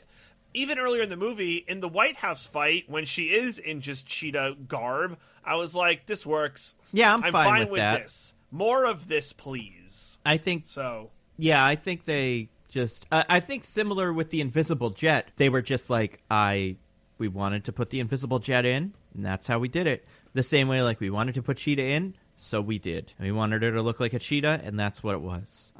Yeah. And she's like Wonder Woman's fucking Joker. Like, this is a pretty, like, lackluster... Like, it's not... She isn't the throwaway villain she would kind of seem like. She's supposed to be big business. she should be coming back in future movies, and maybe she will. Oh, yeah, Nando, if she's the Joker, then how come she doesn't dance down any stairs in this movie? Checkmate. That's true. He got you, Nando. Take that L. I mean, she's very she's got a certain nimbleness to her. She can jump on a table, or not a table, on a chair in heels because she's so good in heels. Also, this fight scene, she definitely dies in it. Like, she doesn't. Oh, but Wonder Woman fucking kills her. Yeah. It definitely has the tone of Wonder Woman doing a murder. Yeah. Wild ending to that fight scene. Can you explain that one, DJ?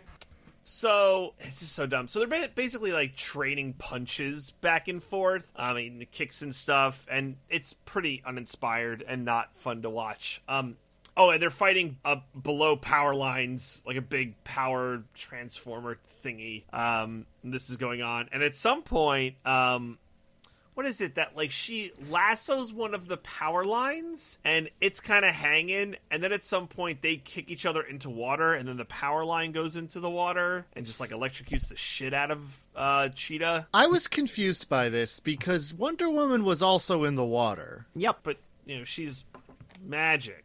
And she's like, I'm sorry, Diana. Will you renounce your wish? And Diana's like, never. I am the Cheetah now. As always, we know. And then she's like, okay, well then you're executed. And then she, like, while in the water, touches her to the loose cord, like, that is just electricity, with her own hands. Like, yeah. while holding her in a big giant metal thing. Like she's a conduit. Yeah. Its best explanation is it's like a Faraday cage or something, and it just absorbs all the electricity. But I guess. I mean, we know that Cheetah is stronger than Wonder Woman, right? I assume that means she's more durable too when it comes to electricity. So fuck You know what? I think I know what it was. That was special wish-seeking electricity that only goes after wishes. That's a very good point. I legit thought when she's whipping across the lightning bolts, that meant that she had like absorbed some lightning powers. I guess that's actually what I thought. You know what? Yeah, I guess in the last movie she did have lightning powers. Like Zeus or Ares electrocuted her, and she like ate it up. Like yum, yum, yum. I assume that she has drain as her electricity stat. Yeah, that's her stat tree. That's a good point.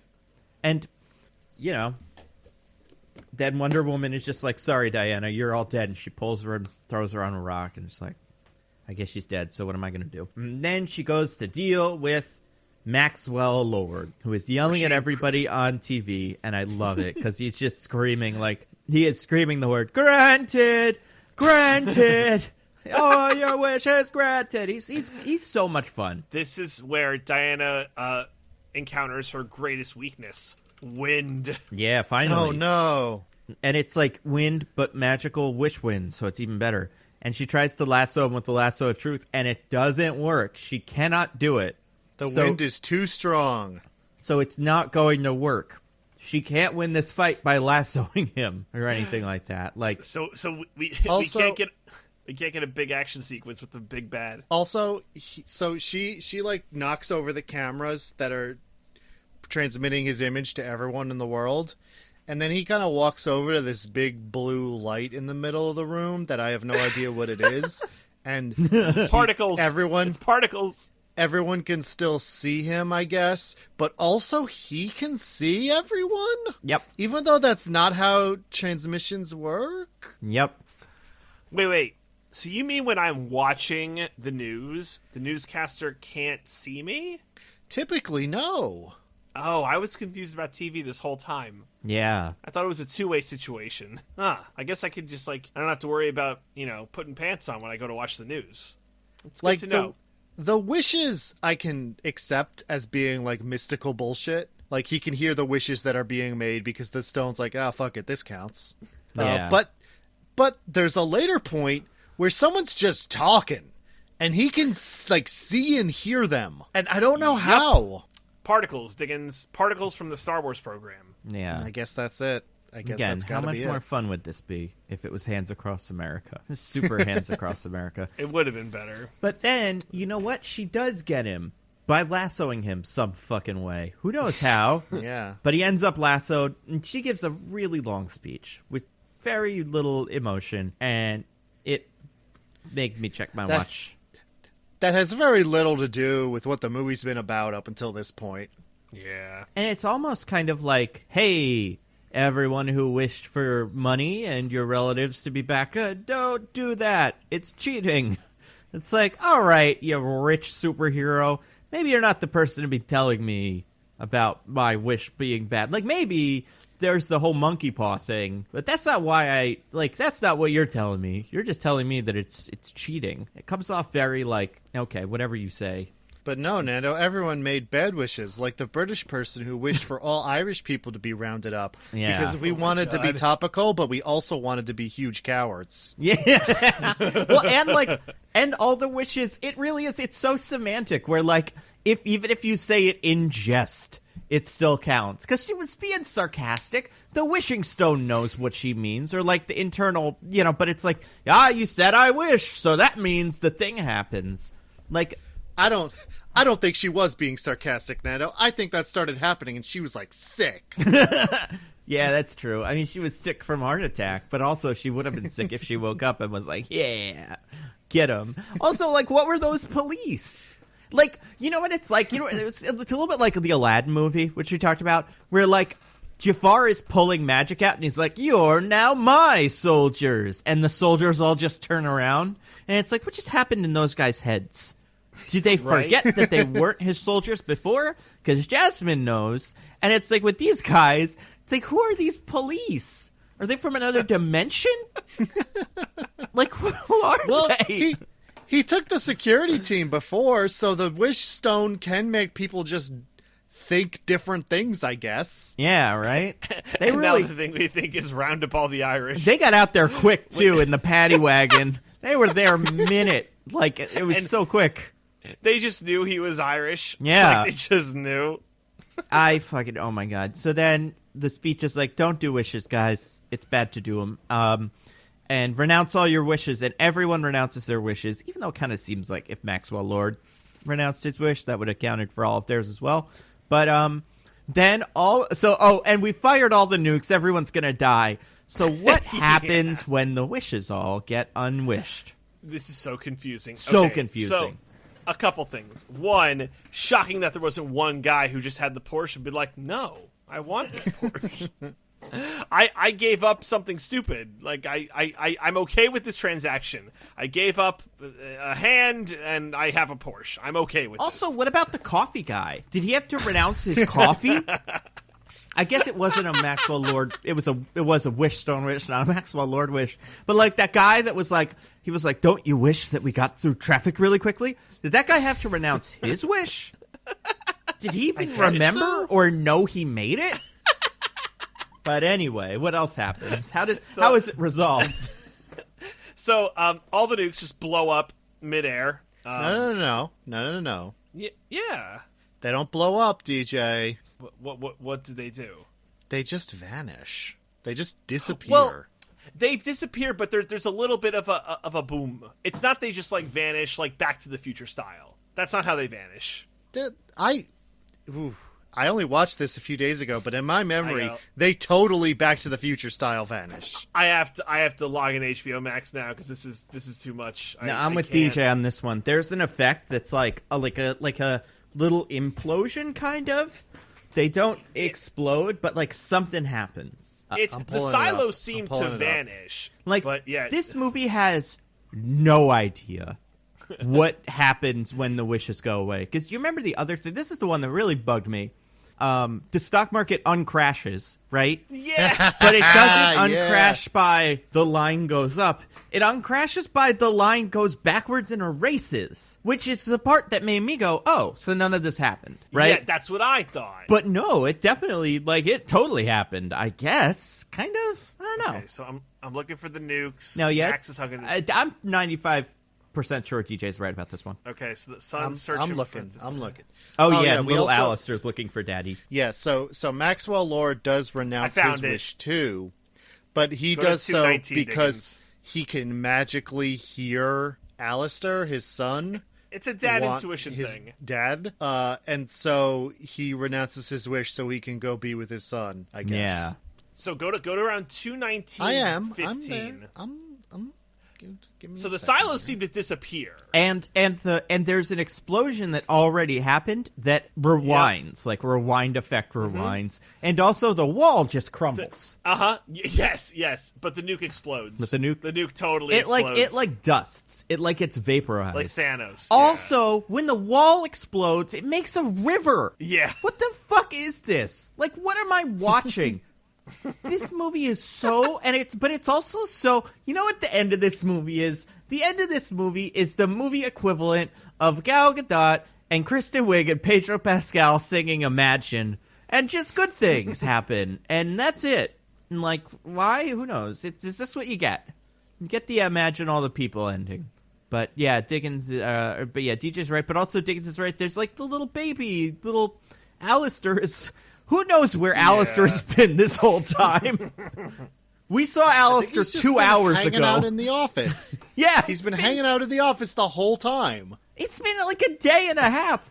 And he's just like he's in the office. And people are in the office too, but they're not paying attention to him. But then, What's nuts is, I'm just going to say that I feel like the movie learned all the wrong lessons from the first one. It's like, okay, we're not going to end the movie with a big fight. We're going to have a nice little talking conversation thing. But the sequencing of how it all happens is, like, wrong. Like, the way I think a movie did this really well was Doctor Strange, where you get your action bits and it all seems like it's over, but then the movie ends with, Dormammu, I've come to make a bargain. Like, that's a good way to sequence that. Yeah. And this movie tries to do something similar, but just totally drops the ball.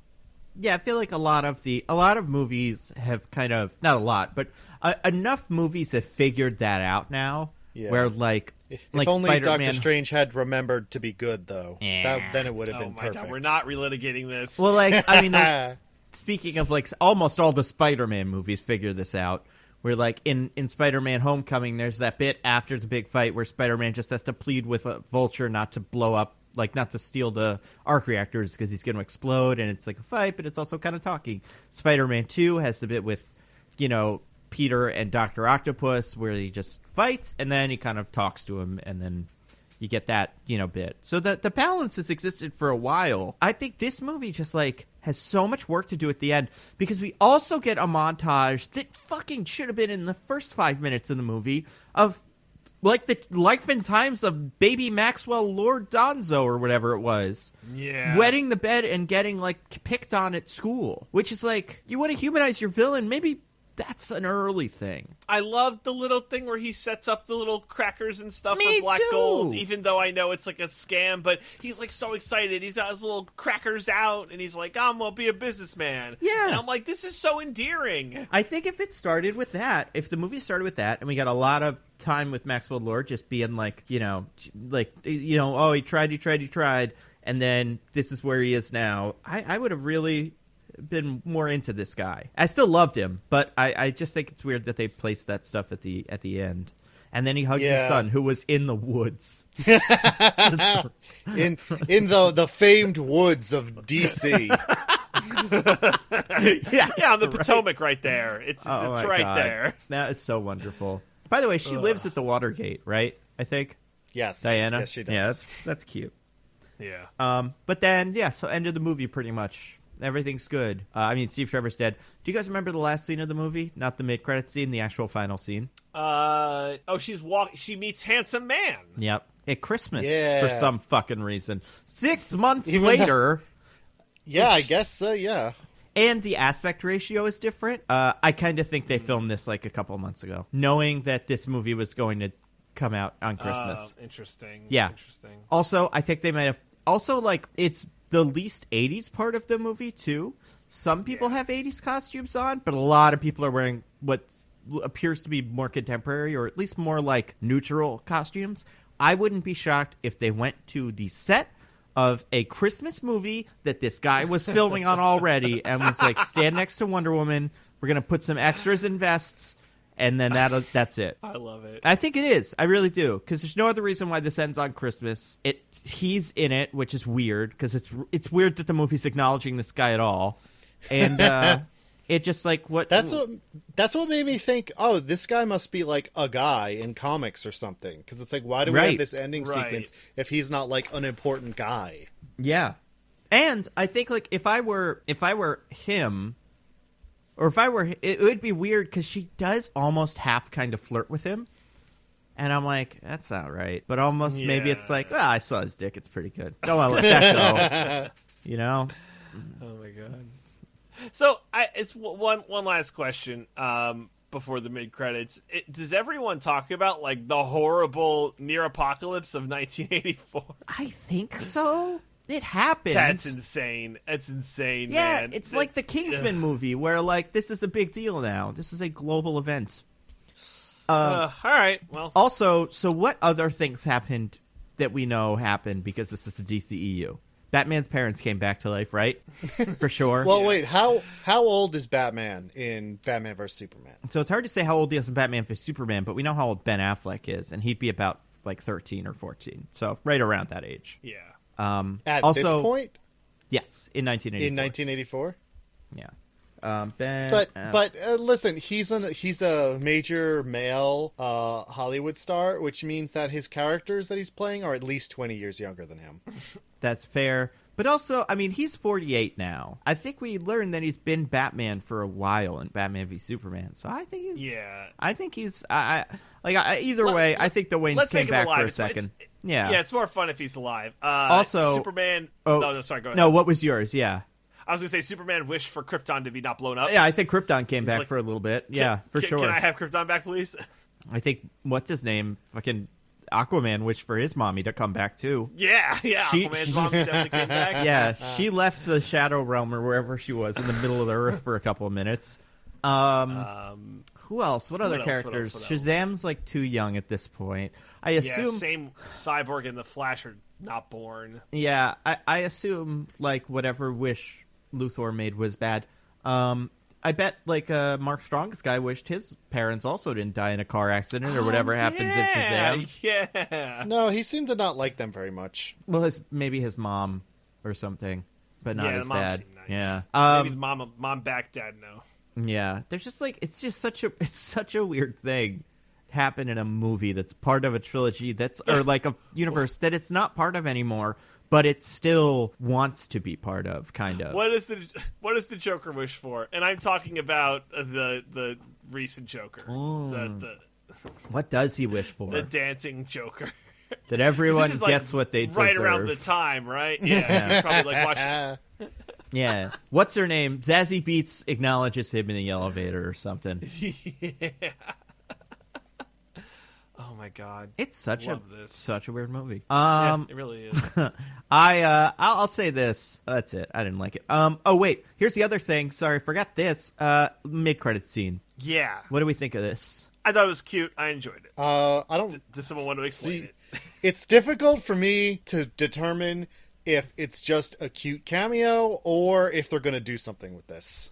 It's got to be a cute cameo. Yeah, I'm with DJ. I think it's got to be a cute cameo as well. It's got to be a cute cameo. There's no way. If it's a cute cameo, then that's fine. If they're going to do something with it, I'm like, this is weird. Would someone like to explain? It's weird on its own because, okay, so what it is a different shot, different location, not Christmas, not necessarily in DC, just somewhere else on planet Earth. A woman's walking around in a blue cape. The cape kind of similar to what Wonder Woman used to wear in the first movie.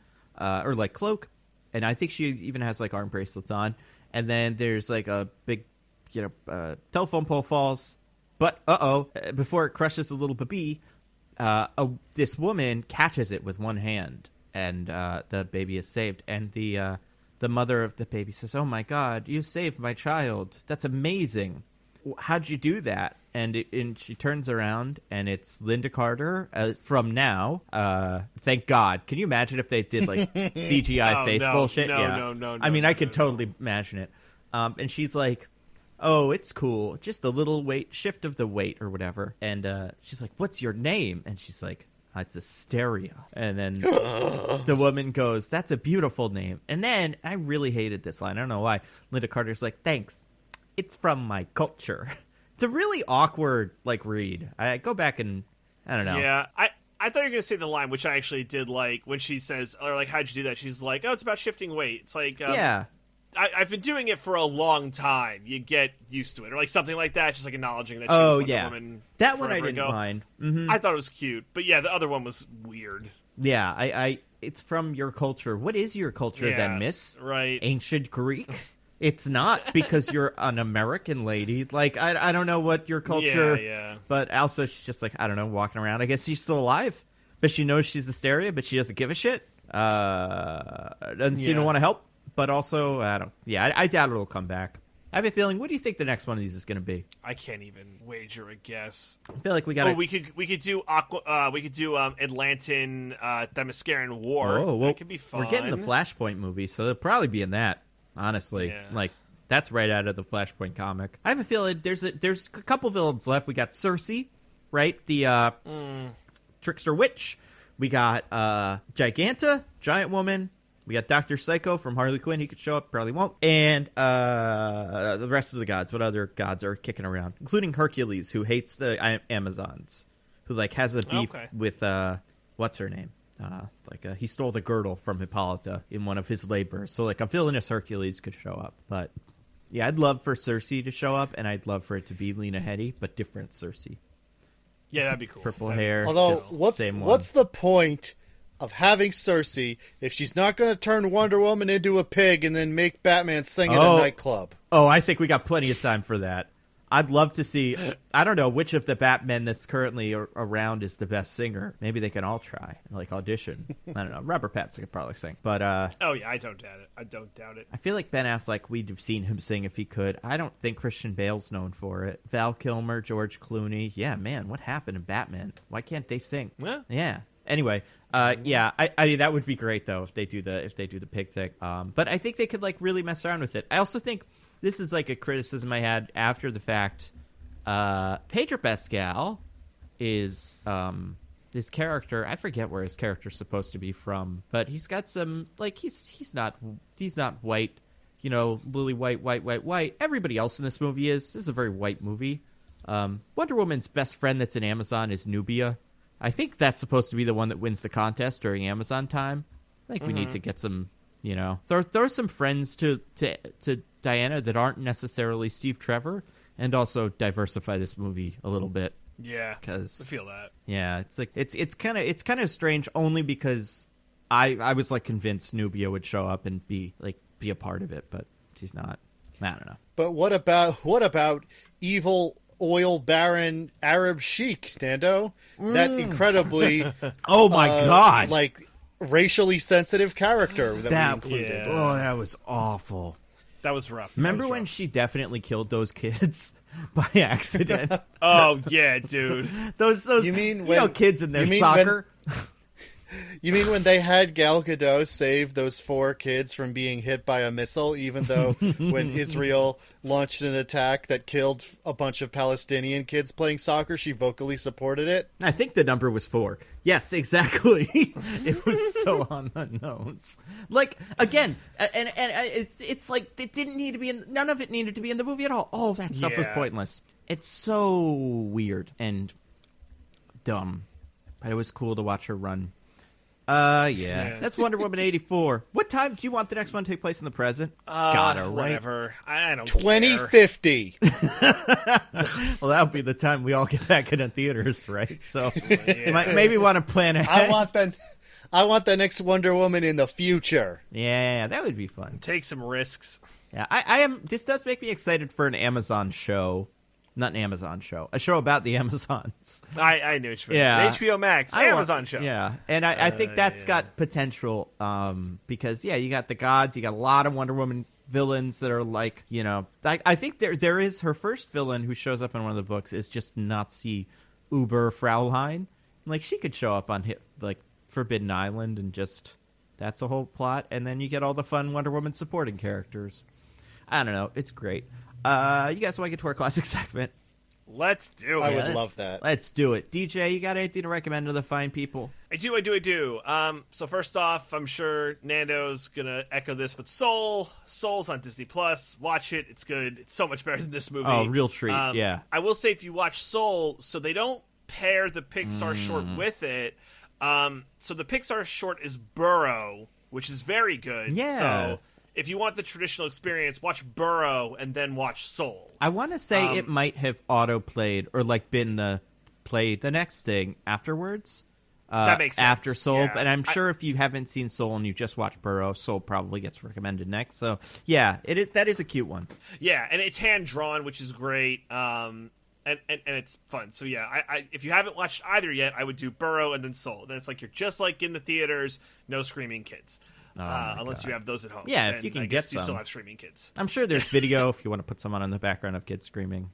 All right, so that's like one easy. So my other rec for this week is something that has totally consumed my life. So I've had some time off for the holidays and stuff like that. I've totally given up on Cyberpunk.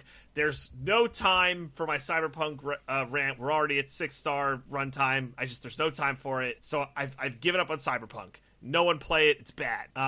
What I have started playing is I picked up a game on the holiday sale. And by the time you hear this, depending on when you hear it, it should still be on the holiday sale. So I am currently playing Persona 5 Royale. Oh, DJ, you love your Personas, huh? I love my Personas. Now, I don't even know how to begin to explain Persona if you don't know what it is. In terms of, like, video game, it's like... the video game series with the big dick chariot. And that guy named Joker that isn't Joker, but he's in Super Smash Brothers now or something. I mean, he is Joker, but he's not the one you think. Right. It's the gameplay is like JRPG mixed with Pokemon, Final Fantasy. It's all these things. It's like a 90-hour video game. It's so long. This video game's so long, but it's really good. There's like two parts of the game. One is you play with your personas and you optimize your builds and you go into palaces and you beat up the bad guys. And that's one part. And the other part is you live as your average high schooler. And for some reason, I find that part so much more compelling. And I just want to find out what's happening with these fucking high school kids. And I love it. This game has consumed my life. I'm like 30 hours in, and I don't even think I've scratched the surface. I think this game's going to take forever for me to beat. But I'm obsessed with this game. It came out in like March this year. It's like the original Persona 5 came out in 2017. They made like a remake called Persona 5 Royale, and so I'm just playing that. But yeah, it's so good. I wasn't sure if I wanted to get into Persona because I had heard a lot of things about it, but I decided to give it a shot because it was on sale, and I like this kind of anime-style games, and I thought I would like this, and I was totally right. So if you kind of like JRPG video games and you've never played Persona, play Persona 5 Royale. You'll love it. Get ready for a time sink. It's a huge time sink, but I think it's well worth it so far. Burn Cyberpunk to the ground. I can't say that enough. So... yeah, like hard recommendation on Persona 5 Royale. So, yeah, that's my rec for the week. Nice. Diggins, what do you got? So, since our last recording session, I have taken it upon myself to watch a movie from 2020 every single day. And so I'm going to very quickly go through every movie I've watched so far, most of which I would recommend. My goodness. I'm going to give them like 2 sentences each. Okay. I'm going to do this really fast. So I watched The Assistant, which is a movie. It's basically a day in the life of an assistant for basically Harvey Weinstein. They don't say that, but it's basically him. Who's in it? Anybody good? What's her name? Julia something, I think. The Assistant. Julia Louis-Dreyfus. No. Julia Stiles. That's a person, right? Nope. I brought this to a screeching halt. I'm sorry. I'm on IMDb. Julia Garner. Garner. Love it. It gets very hard to watch at points, as you might imagine, but it's really good. It's very much worth watching. I think it's the first great movie about the Me Too situation since that started. Another Round is a Danish movie starring Mads Mikkelsen about a group of teachers who decide to start drinking at work to see if it improves their job performance.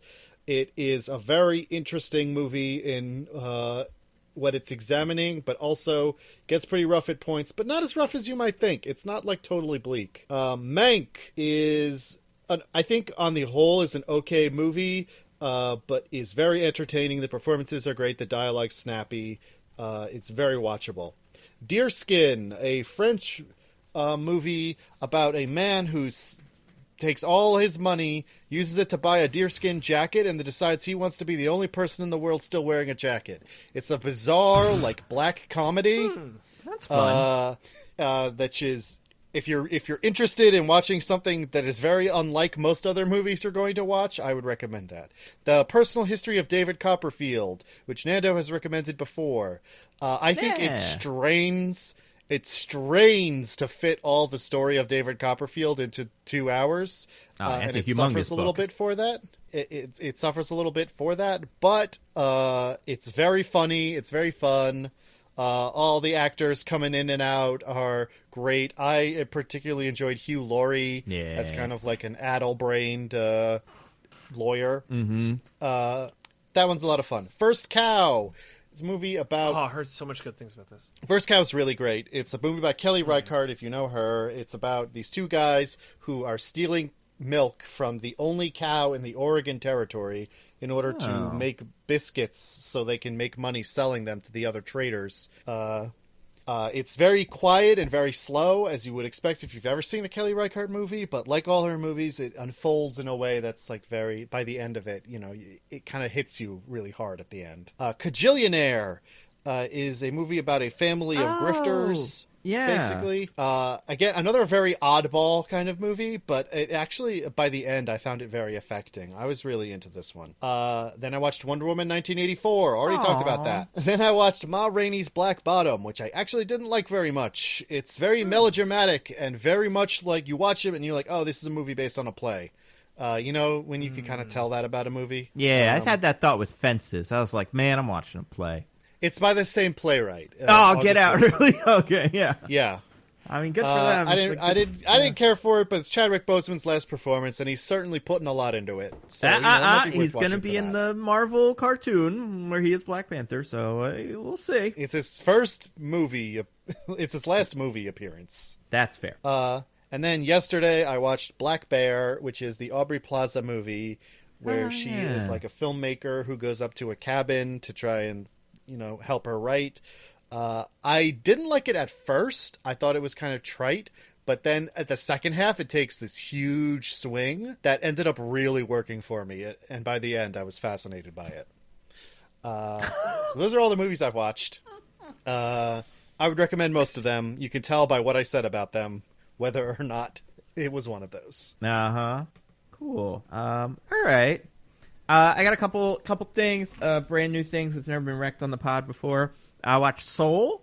Really liked it. It really makes you... So besides all of the other stuff about it that DJ said, it makes you miss New York City and just being around. Yeah. And not just because obviously, you know, Dick is just a Leonard, but just like walking around people, going to clubs, eating pizza off the street. Like small things like that, being in a subway. And the lighting and stuff like that is beautiful. It's shocking that I watched 2 movies and that one felt like one with real people in it more than Wonder Woman. Like it's very lively. And it's got some fun performances. I think people enjoy it. Another thing that no one's wrecked before, I watched the movie Wolf Walkers on Apple TV Plus. Yeah! It's about wolves and the people that walk them. I don't want to really get into it too much. Dickens kind of explained it, but it's fun. It's very pretty, and it's not like a completely happy-go-lucky kind of silly, rompy kind of like animated, you know, kids movie. It's got some depth, and but it's also very beautiful and fun. So I definitely co-sign that. Another thing no one's wrecked before, I've watched the first 4 episodes of Mob Psycho 100. I dig it. I think this is a fun show. Yeah. Yes. That makes me so happy. I don't know if I like it more than One Punch Man, but like so far I like it a lot. And you're right, Body Improvement Club's great. Aren't they the best? Yeah, they're fun. What's his name? The Rogan? Yeah, Reagan. Reagan. Yeah. Reagan's fun. Joe Rogan. Pretty much, right? Not too far off. Does Reagan sell energy supplements and kettlebells? That seems like something to do if he thought it would cure ghosts. So yeah, really enjoying that. That one's on HBO Max. I've been going through that. Is it really? Yeah. Oh, the first season. We talked about this, right? Oh, right. I think this is, and that's why it's nice. Is I'll just be going to sleep. And I'm like, I don't really sleep. Let's throw on some Mob Psycho. So I've gotten a lot out of it. The other thing that I watched, this thing has never been wrecked before, to my knowledge. One of the things that I asked for, I asked for it because my cousin was like, I'm getting everybody a book, pick a book. And I'm like, I'm going to buy you a book, or I'm going to get you to buy a book that's silly and like weird. So I got the first volume of a book by Matt Fraction, the writer of like the Hawkeye, comic that everyone loves, and all kinds of other stuff. And Chip Zdarsky, writer of the Spider-Man comic that everyone loves, and Daredevil and Invaders, and like a ton of stuff recently. It's called Sex Criminals. It's awesome. Is that good? Is it okay? Yeah. I would definitely say check it out. Yeah, the real like the elevator pitch is a woman who's like I don't even know, in her 20s or something.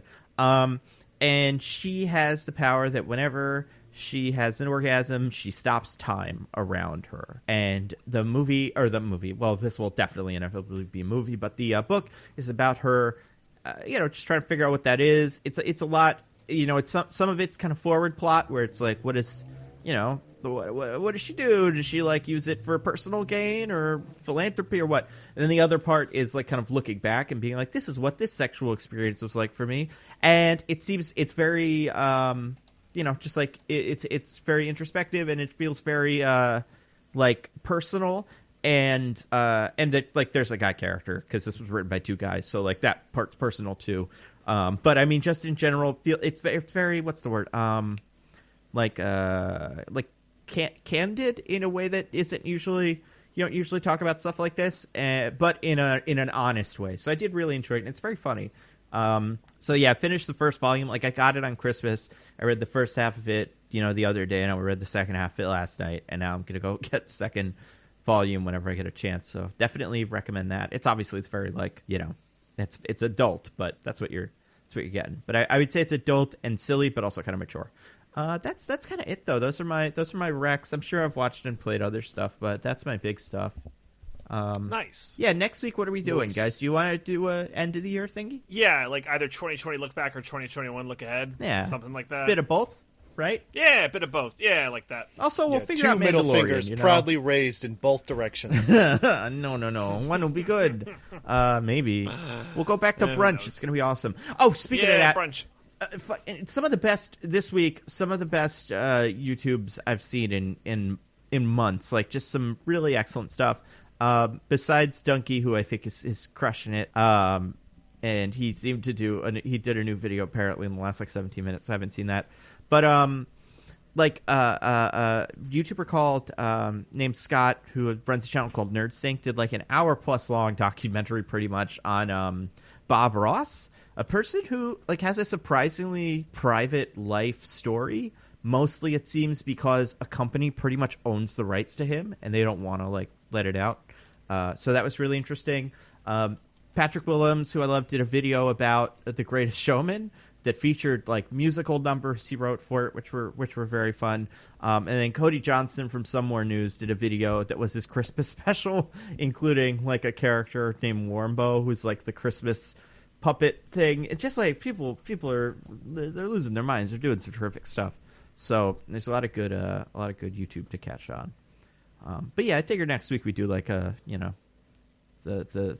catch up kind of look forward, look backward kind of thing. Do you guys have anything to plug?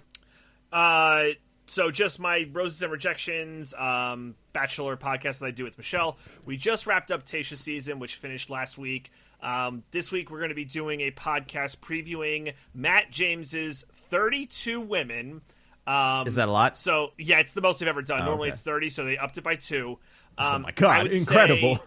Pulling out all the stops. 40. Yeah. I would say to any, if you've never watched The Bachelor before, I think this season would be a good one to get in. So, because Matt James is not a guy from any other Bachelor season. Like he's new to the franchise. So you don't need to know his backstory. He's totally new. There's like a 5-minute preview on like the Bachelor Nation YouTube page. Watch that. I think it looks really good. I'm excited for the cast of women. I think this will be a good season. They figured the pandemic stuff out. It's not unlike La Quinta Resort in Palm Springs. I think they just bought 200 acres of land in Pennsylvania and just made magic happen. So It looks like they're throwing a lot of money behind this, and I am excited for this episode. So Michelle and I are this season. So Michelle and I will be recapping the whole thing, starting with previewing Matt James's Women, and then his season starts on Monday, January 4th. So if you've never watched and you think you might be interested, check out the Bachelor Nation YouTube page. Check out the teaser and give it a shot. I think the season's going to be really good. I love it. Check out our podcast, Roses and Rejections, on the Pop Break TV podcast feed. Very cool. What about you, Diggins? You got anything cool? Anything to plug? This was a while back. I wrote a review for Wolfwalkers for the Pop Break, which you can find on their website. You probably have to search for Wolfwalkers because, as I said, it was a while ago. But go read that if you want to. Nice. I've heard people discovering it. I've seen people on Twitter be like, "Yo, Wolfwalker." So it's good because it seems like it's getting its due, which is great because it's a really good, it's a really fun movie. Cool. Yeah, I have some, I have some videos coming out, so we'll see what comes out. I think I'm going to do a Wonder Woman video. I want to do one on why her armor in this movie is stupid and why it could be cool. Nice. It is stupid. They didn't understand what it was for in the comics, and that never helps. But yeah, besides that, not too much. Next week, all that stuff. Hope everybody has, if you don't hear from us, a happy and safe New Year's. Stay inside, follow health recommendations if you can. And, not if you can, but if they are, whatever ones apply to you. And, thank you everybody for sticking around for this 5-6 star runtime, maybe. And for the year of crazy stuff we've been up to, goodness. What a 2020 it's been. We'll talk about it more next week, but yeah, it's been great to have everybody on and seeing the reviews and stuff. It's very and all the Spotify, like last week, like not like last week, like the year end kind of runs down. So those are fun. Besides that, follow us on Twitter. We're at nitpickingpod, and I am at Nando V Movies on Twitter. I'm at Zippy by Day. I'm at This Is an Odd Name. That's all I got. Goodbye, everybody. Goodbye. Woohoo! Bye. We love you.